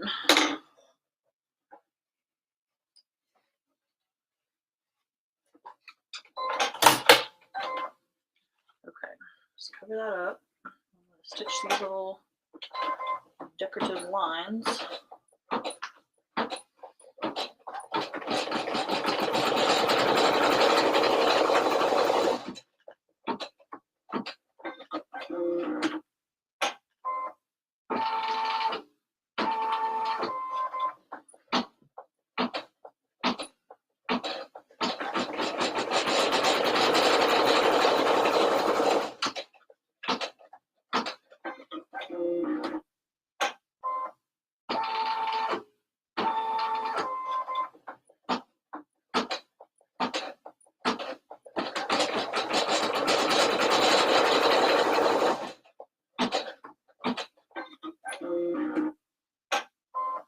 Okay, we're almost done. Just got one more step for the horn, and then I will be ready to cut this out and move on to the last step, which is the face. Or the front of the shoe, I guess, technically. Okay, so I'm going to take this off, flip it over, use some temporary adhesive.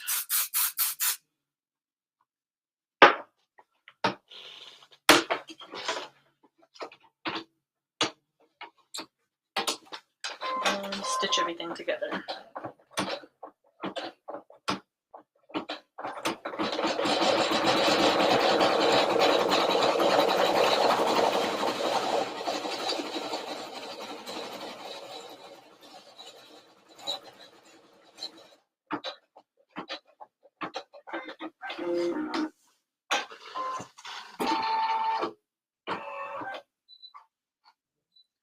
Okay, let me flip you guys back up here again. Sorry, my stream is all glitchy. I don't know why. I was looking at it on my computer and it looked like it was, I don't know, acting foolish. Okay, so after much trial and tribulation, this is what I have. Here's one. That's the front, and that's the back. So I'm just going to tear it apart first, and then I will cut it.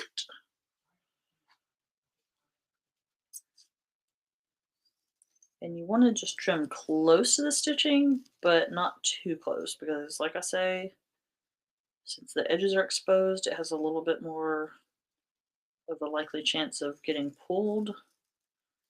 So just be sure that you are not cutting it too close. So here is my unicorn horn. My camera will focus. You can see it. You can kind of see how much I trimmed it, and I just kind of rounded the bottom a little bit.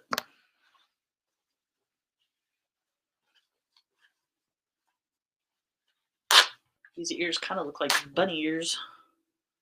Speaking of bunnies, I actually saw a really cute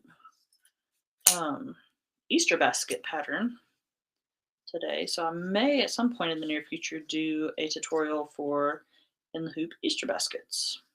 And the one I saw you could even add names to. It was really cute.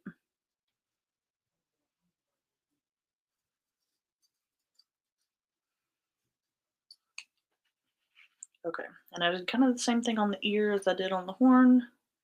I just rounded it a little bit on the bottom, which actually I'm probably not even going to round it that much on it. I'm just going to kind of go straight across like that, because I know when it tacks down, it's going to run right across where the white part is on the bottom, so I don't want it to stick out too much.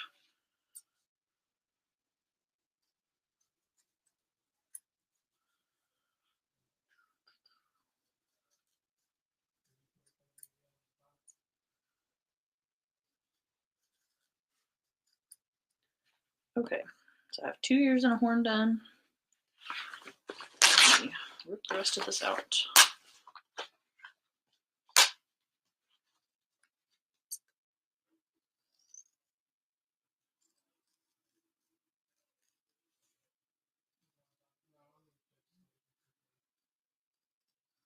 I hope the back of this looks okay since I did use the white and it technically called for pink. I mean, I guess you can do whatever kind of colors you want, but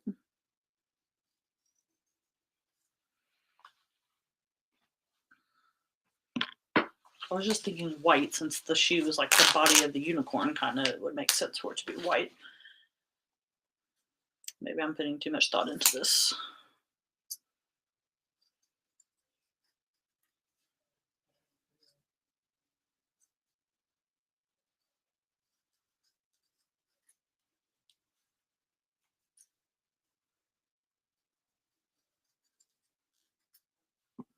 Okay, got one more ear, and then we will be moving on.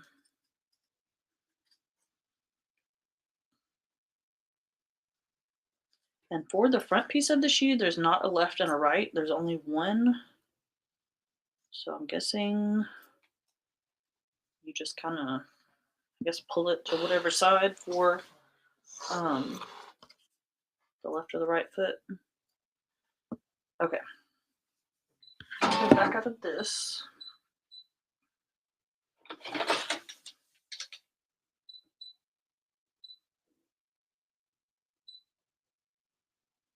And this front of the shoe looks huge to me, but maybe I'm just, I don't know. I'm making the 7-inch. Like I say, this is for my daughter who is 3.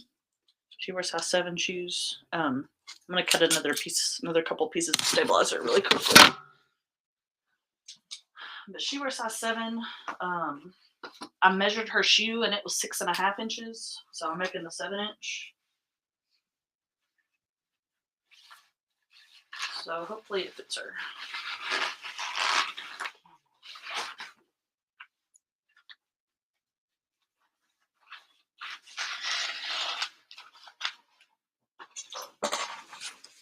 Okay.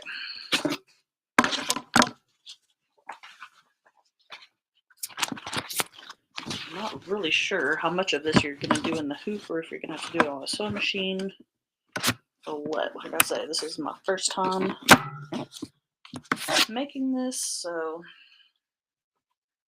hopefully it comes out okay.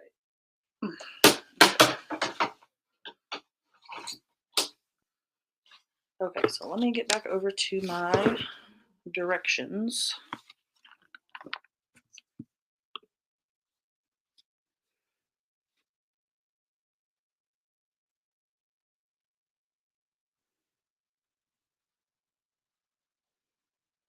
Okay.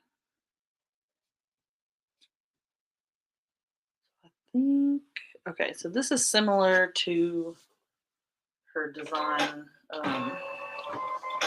for the unicorn little play, the baby toy. I'll get you guys back down here again.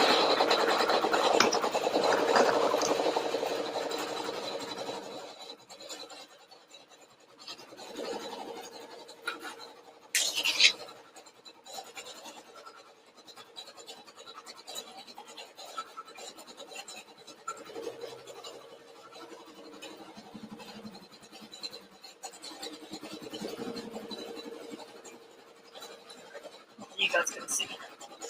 Just realized I still have my gold thread in. Oh, it doesn't really matter, it's just a placement stitch.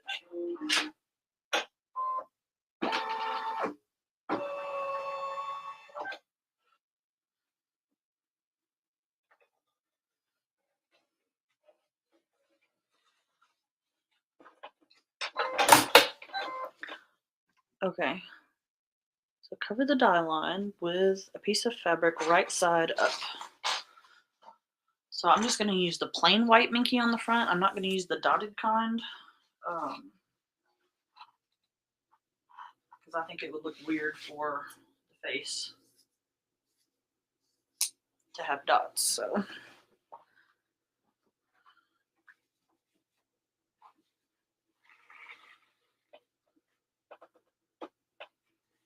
cover that up, and then it says stitch the dye line for the muzzle, which is this.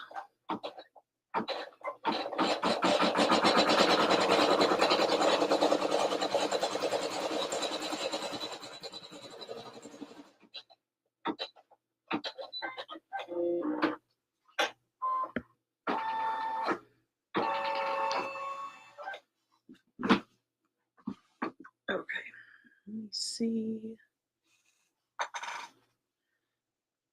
I was really hoping I could use plain pink, which actually I have some plain pink fleece. It's not really my fabric of choice, but it'll do.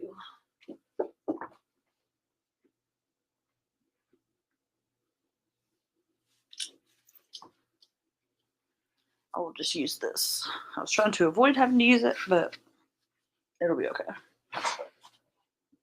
Okay, so let me cut a piece of this.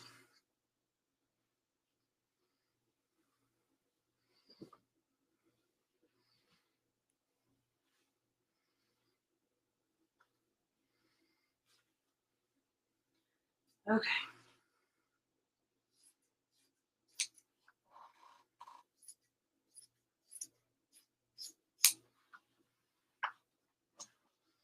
I don't know if you can really tell the difference. That's the fleece.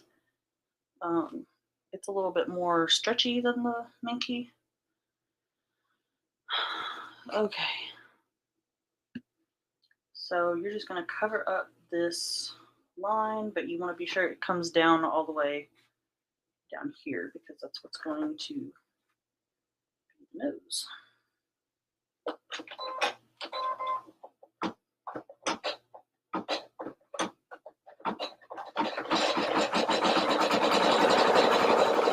You're kind of doing like an applique. You're going to stitch this on and then you're going to trim next to the line on the top. And then we're going to go back in with our decorative stitching and do the eyes and the nose. And then we're going to attach the horn and the ears.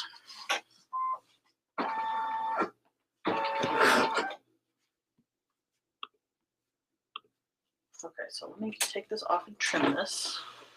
And then I'm going to add a piece of water-soluble stabilizer before I stitch the nose because I don't want it to sink down in this fluffy fabric and get lost.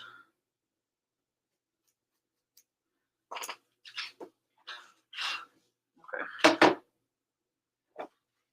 So this top piece is still not tacked down. It's just laying up there. So just be sure it doesn't get bunched up or anything.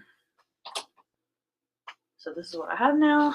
I'm going to get me a little piece of water soluble and put it on. And then I will stitch the nose and eyes for that matter.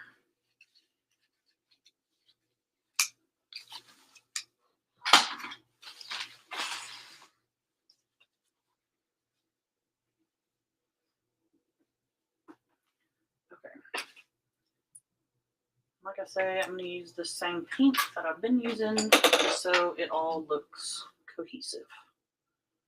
This is the same color I did for the insides of the ears, which really, I mean, you could make your nostrils black if you wanted, but I think the pink looks a little bit softer and a little bit cuter. Okay. And it does not have a satin stitch over this. I kind of wish it did, but it does not.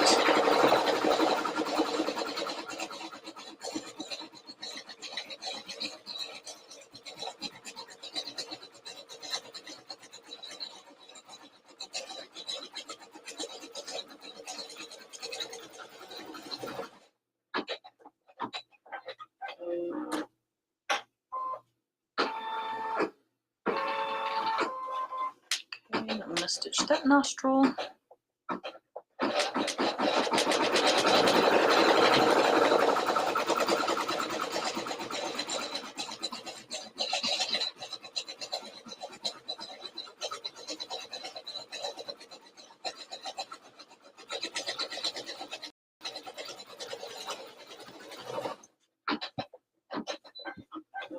Okay, I'm trying to just read through the directions and be sure I'm doing everything right. I don't know why it says to stitch buttonholes. I'm not quite understanding what that is used for, or if it's optional, or what it is. Okay.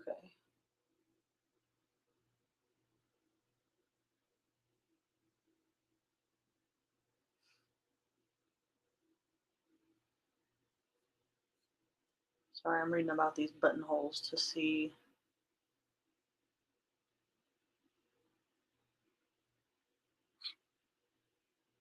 Oh, I bet that's where you pull the elastic through. It is. Okay. Sometimes you just gotta read ahead. Okay, so now I'm gonna do my black for the eyes.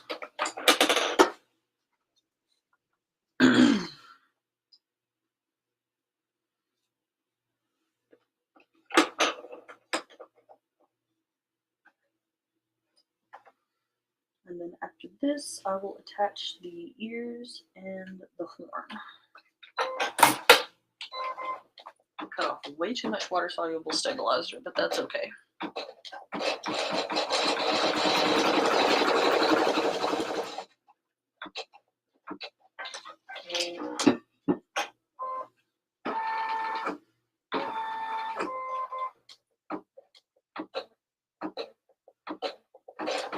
So I guess really if you wanted these to like quote unquote lace up, you could just run a shoelace through the back instead of elastic and just pull it through the buttonholes and tie it, but obviously for little babies you're not going to want that. But like I said earlier, these are for my daughter who is 3, so she could go either way, but I'm just going to do the elastic because I think that's the easiest.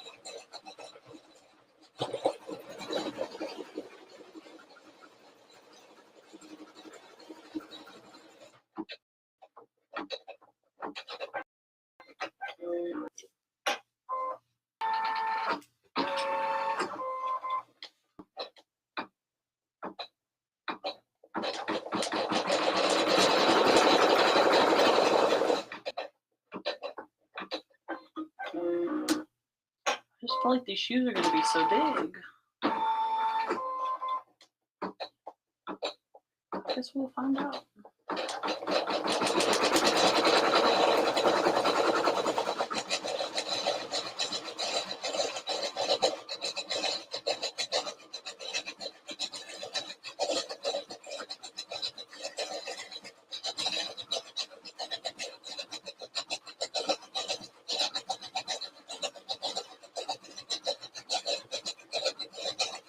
She stitched her buttonholes in pink, but I think I'm just going to do mine in white.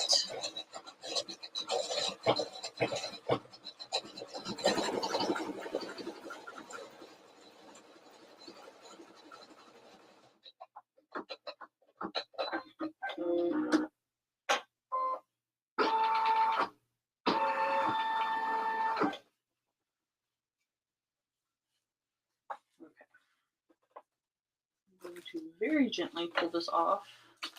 As I've said on some of my other videos, if you don't feel like you can get the water soluble off without ripping the stabilizer, then just leave it. It's not a huge deal. I just like to go ahead and take it off because it's one less layer to work with. But like I said, if you feel like you can't get it, then just leave it. It's not worth mess it up. Okay, I'm gonna go back to my white for these buttonholes, which like I say, she did hers in pink, but I'm just gonna do mine white. I guess I'll put a piece of water soluble down. I don't really think it needs one, but we'll throw one on here anyway.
this whole thing is going to fold in half.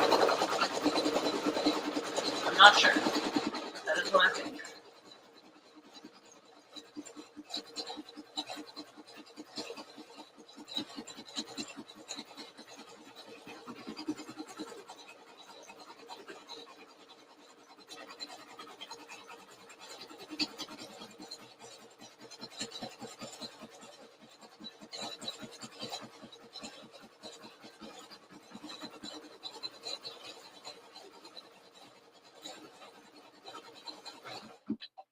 Okay.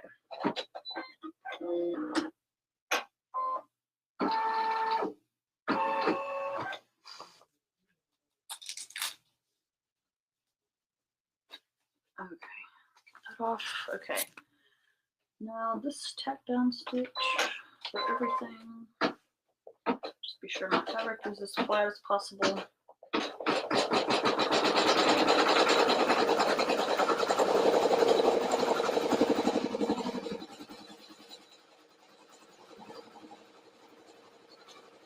Just be sure when you get to this little bump that you watch it.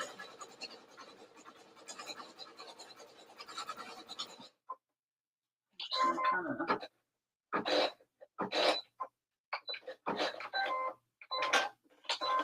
I don't think it will get caught, but I'm going to kind of help it along anyway, just in case.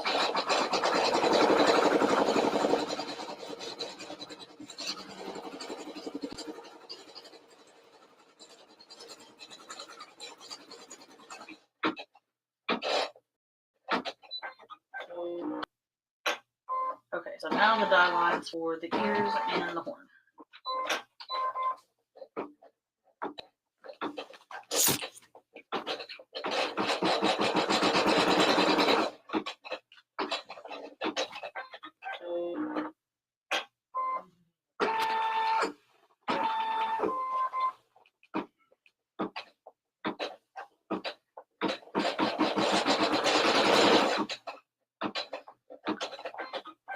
And so again, since these ears and horn are not going in the seam, they're just getting tacked on to the actual outside of the face.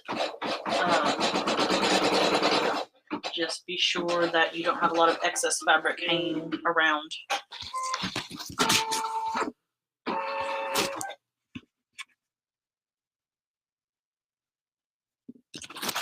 guess all these ears are the same. I did 4 of them, but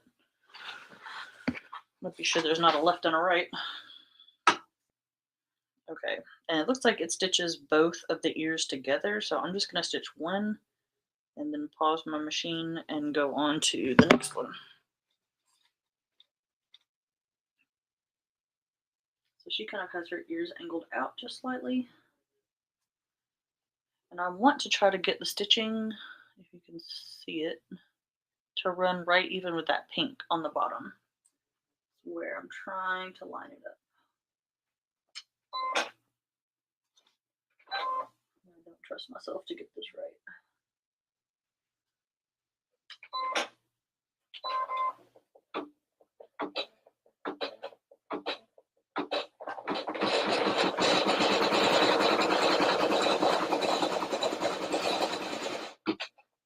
Got it pretty dang close. Okay. So I'm going to pause that and move to the next ear, and I'm going to do just the same. And sometimes it is kind of hard to see these die lines. But just take your time. Get it on there. Sorry, I know my hand's in the way, but I've got to hold this, but I'll move it.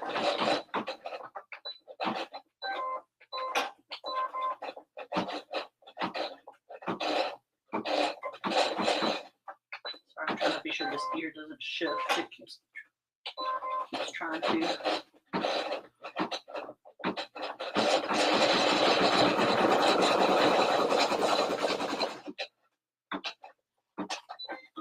Okay, so now the horn, which on hers she left a lot more horn fabric on the bottom than I did, but I'm just gonna kind of eyeball it because it doesn't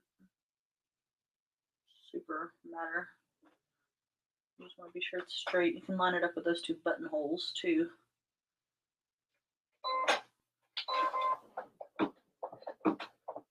And you're just going to stitch this on, and then you're going to go back and trim around the bottom.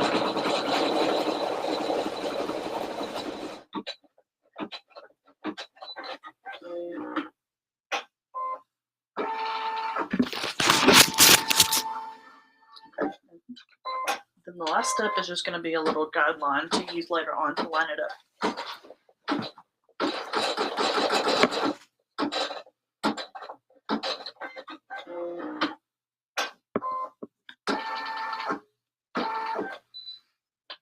Okay, so now we just do the same thing again for the other foot. Let me trim off this pink. Hopefully I can just reuse that. Won't have to cut another piece. Got way too many accessories in the way.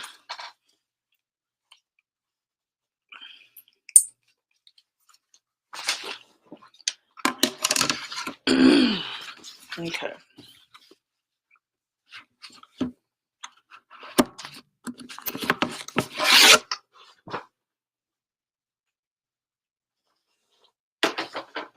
So we're just going to do the same thing again. Hopefully I can go faster this time. Ooh, my nose is itchy.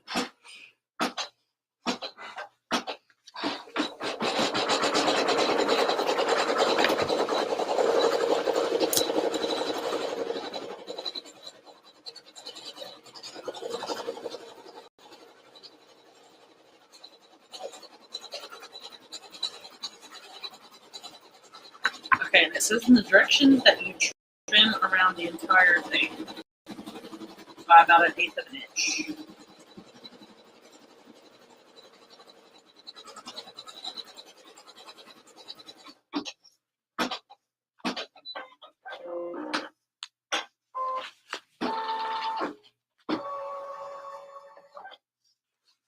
Okay, I'm coming back. Let me finish cutting this one out.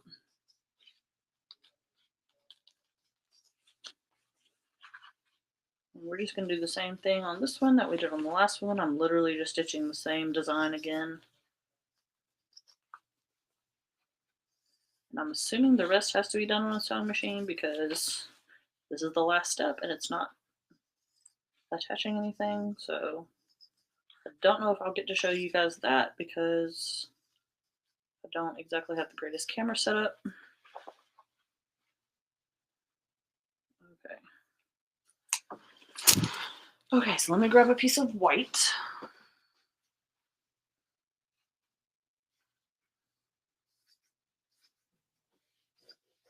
Okay.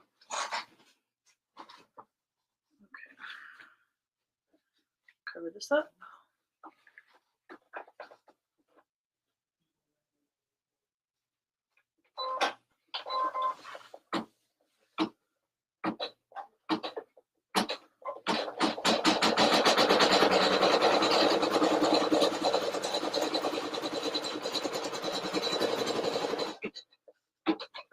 Okay. And do the same thing as I did on the other one. And just tack this down.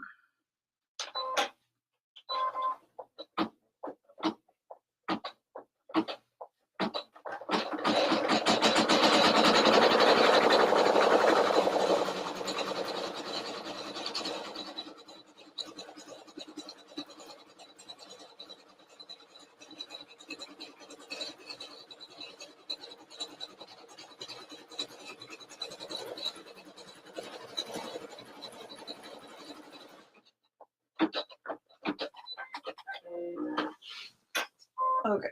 I'm going to trim off the extra just like I did on the other one, and then we're going to stitch the nose and the eyes. This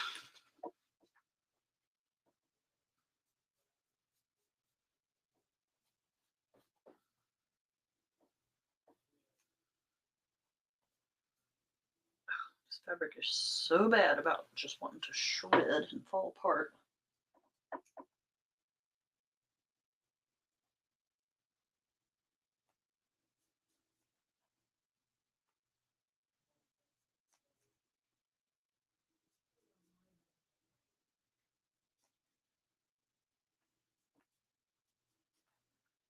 Okay, I've almost got it. Oh my goodness, everything just keeps wanting to fall apart. I look like I got blasted with a buzz gun or something. My whole shirt's covered in it. Sorry, I'm trying to make sure this edge is clean before I start stitching anything else. Okay, I'm just put my water soluble back on here. Okay,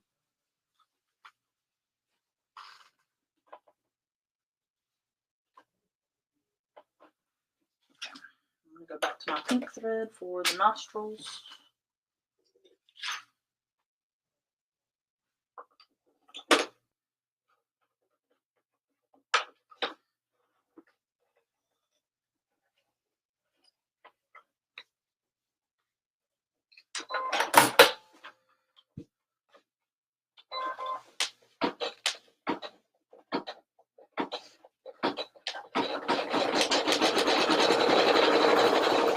I'm trying to get you guys in the best position. It's hard when the hoop is in different spots on different things.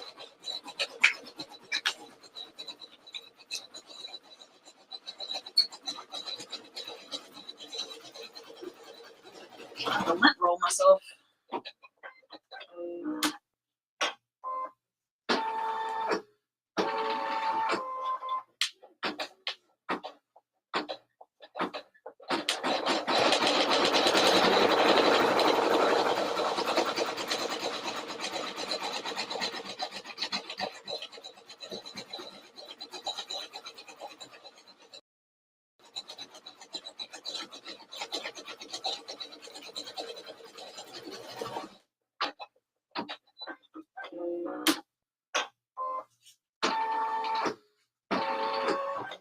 Okay, so now I'm going to switch to black for the eyes.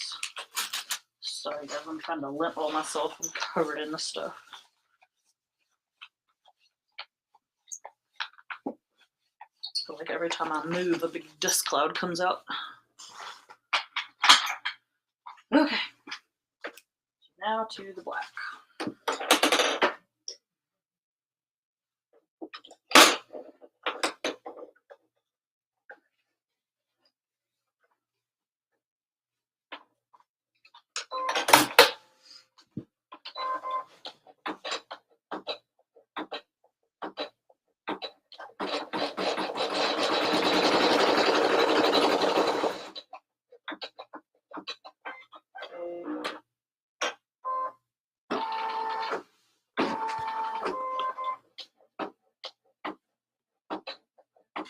Oh, Toss, I just saw your comment. Yes. I have to stop and change thread colors and adjust fabric and change stabilizer, whatnot. So it's kind of a go stop. But you stitch all the pieces and then at the end you stitch them together on the sewing machine.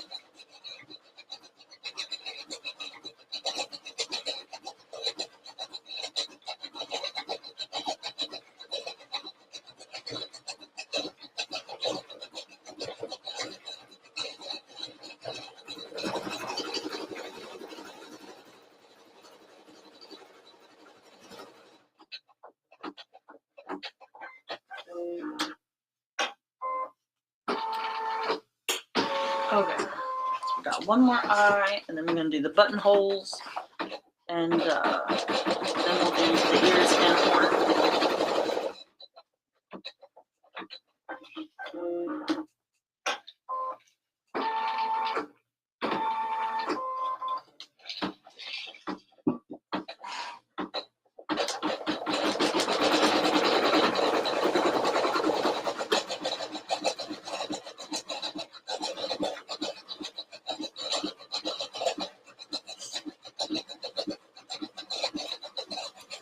I'm still trying to figure out how this thing is going to become a shoe, but this is the other piece. I know I can't really get my camera out far enough to show you guys, but from my understanding, you fold it in half, and then it attaches to that somehow. Like I say, I'm trying to figure this out.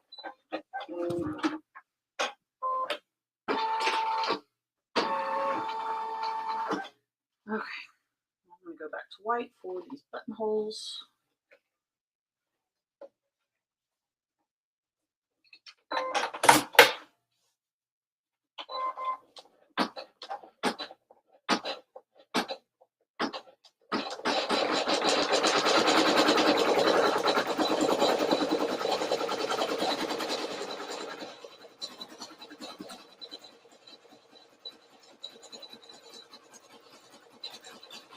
apologize in advance if I sneeze. My nose has got a serious itch in it, so it may happen.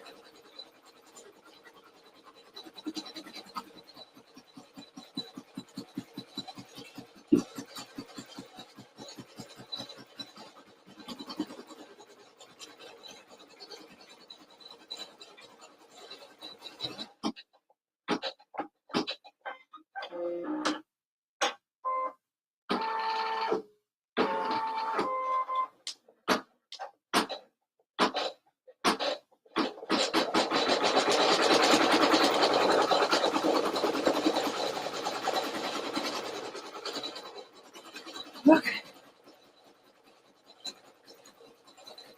Ooh, I feel like I have buzz in my teeth.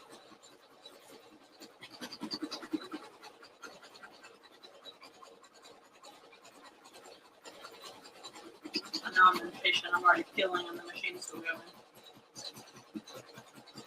I get very antsy.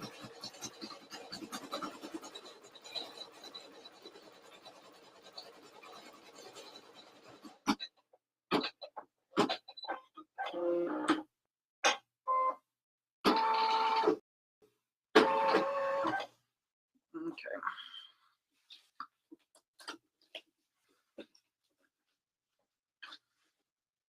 Like I said earlier, if you feel like you can't peel this off without ripping the stabilizer, then just leave it.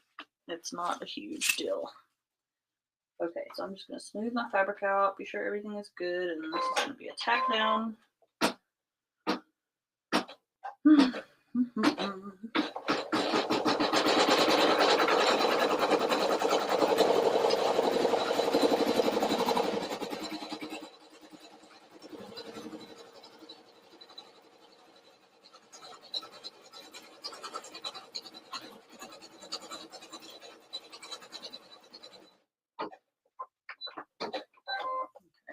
I just like to stop when it goes over that bump to be sure it doesn't get caught. And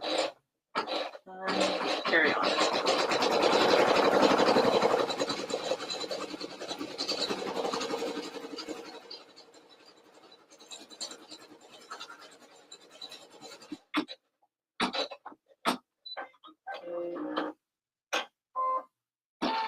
Okay, so next is the die lines for the ears and the horn.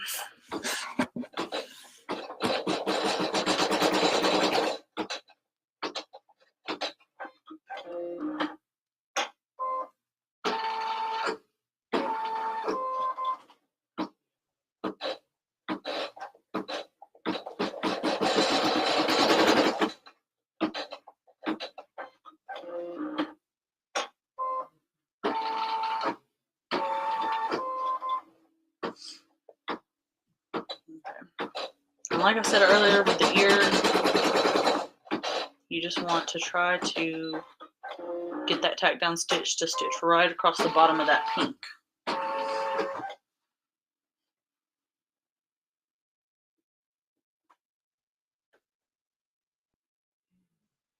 It does not give you a lot of leeway.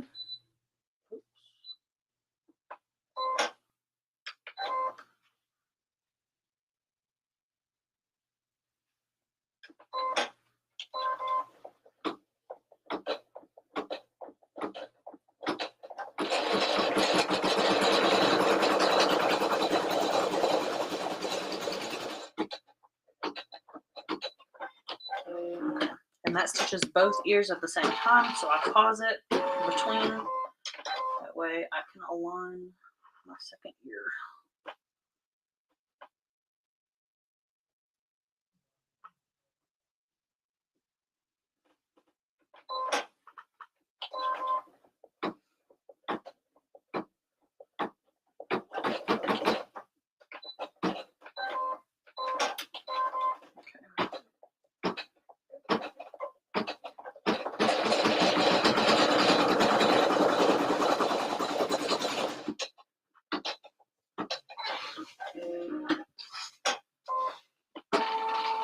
Another tack down for the horn. I didn't do the greatest job on that ear, but it's okay.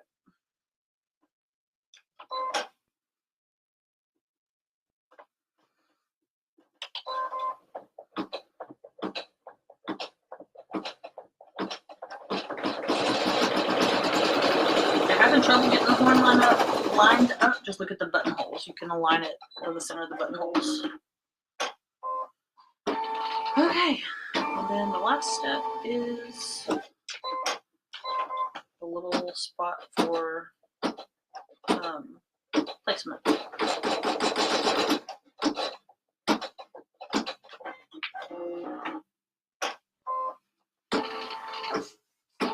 Okay, so that is that. Let me get you guys turned back up here. I can get this camera to cooperate. Okay. So apparently the rest is done on a sewing machine. I'm trying to look at the directions and see what it says.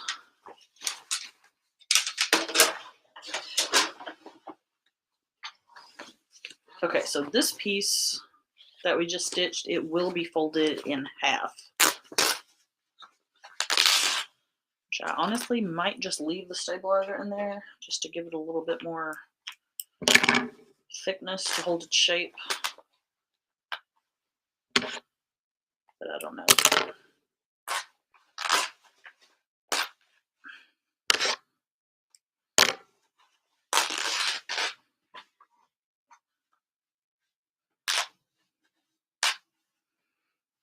Okay. So I can never find my scissors somehow.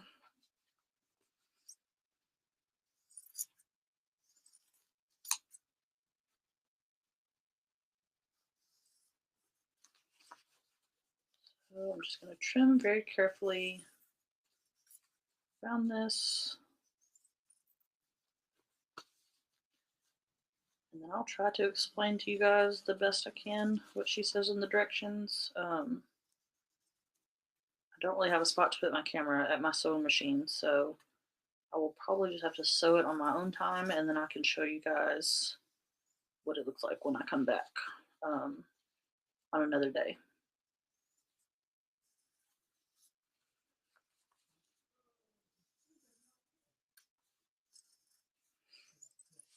Okay, I've almost got this trimmed out.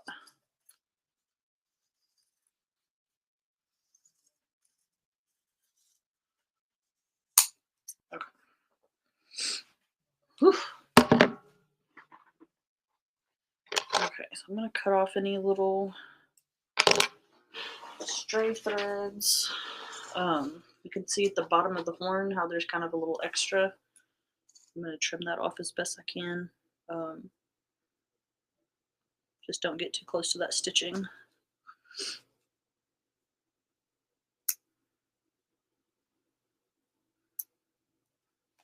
Okay, so it's trimmed a little bit better now. You can see the ears. That one has a string coming out of it. Okay, and we'll do the same for the other side.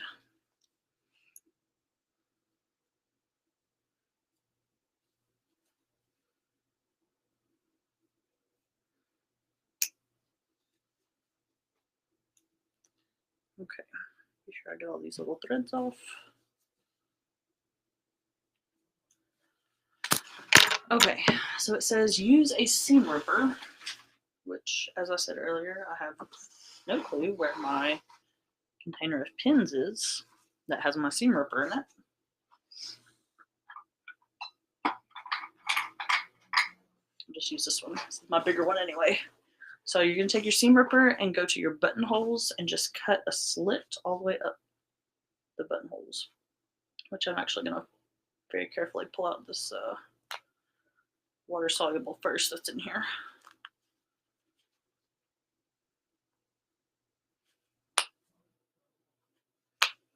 And you may not think your seam ripper is sharp, but if you put very much pressure on fabric, it will cut right through it. So just don't put too much pressure. So I'm just going to start at the bottom, get it in there, and just push right up. like I say, it does not take much pressure. You can't even really see. Well, yeah, you kind of can. Okay, so I'm going to do the same thing to the other one.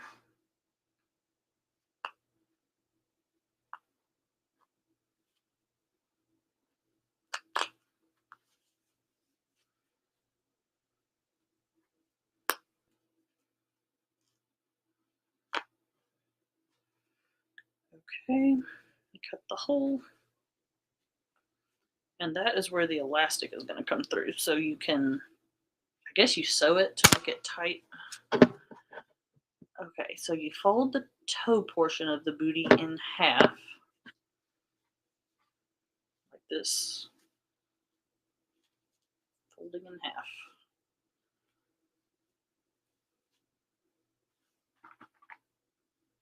Make sure I get all these little fuzzies out. Okay, fold in half and hold the sole with the gripper fabric facing you. Locate the marker at the toe or the fatter side.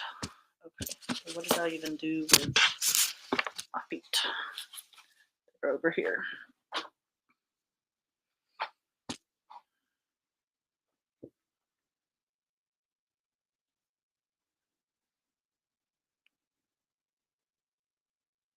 Okay.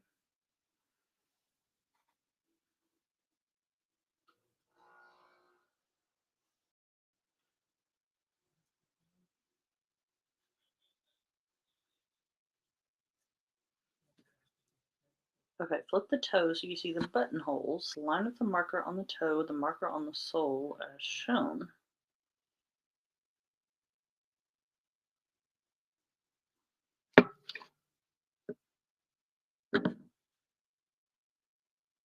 Wait, what?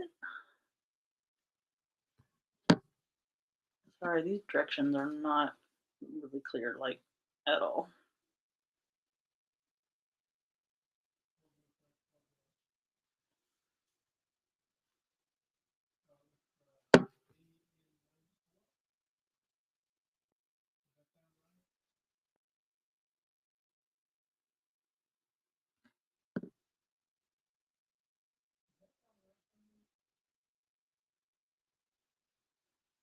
Okay, I'm guessing you're sewing this like inside out and then you flip it at the end.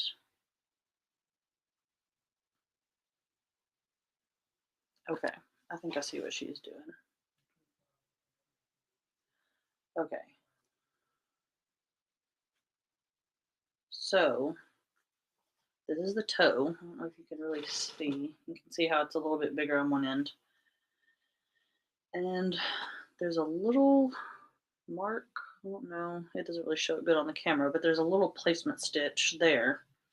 And you're going to line it up with this placement stitch, but it doesn't go on the back side. It's going to go fuzzy side to unicorn face. You're going to match those two up. And then when you do,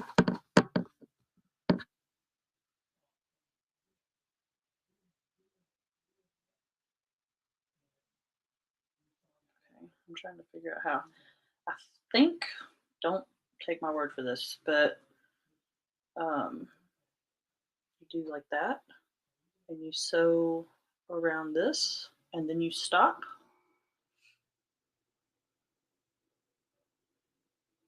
Because what you're doing is you have that, and then you're going to move this in. So then when you get done, the shoe, it'll be folded up like that.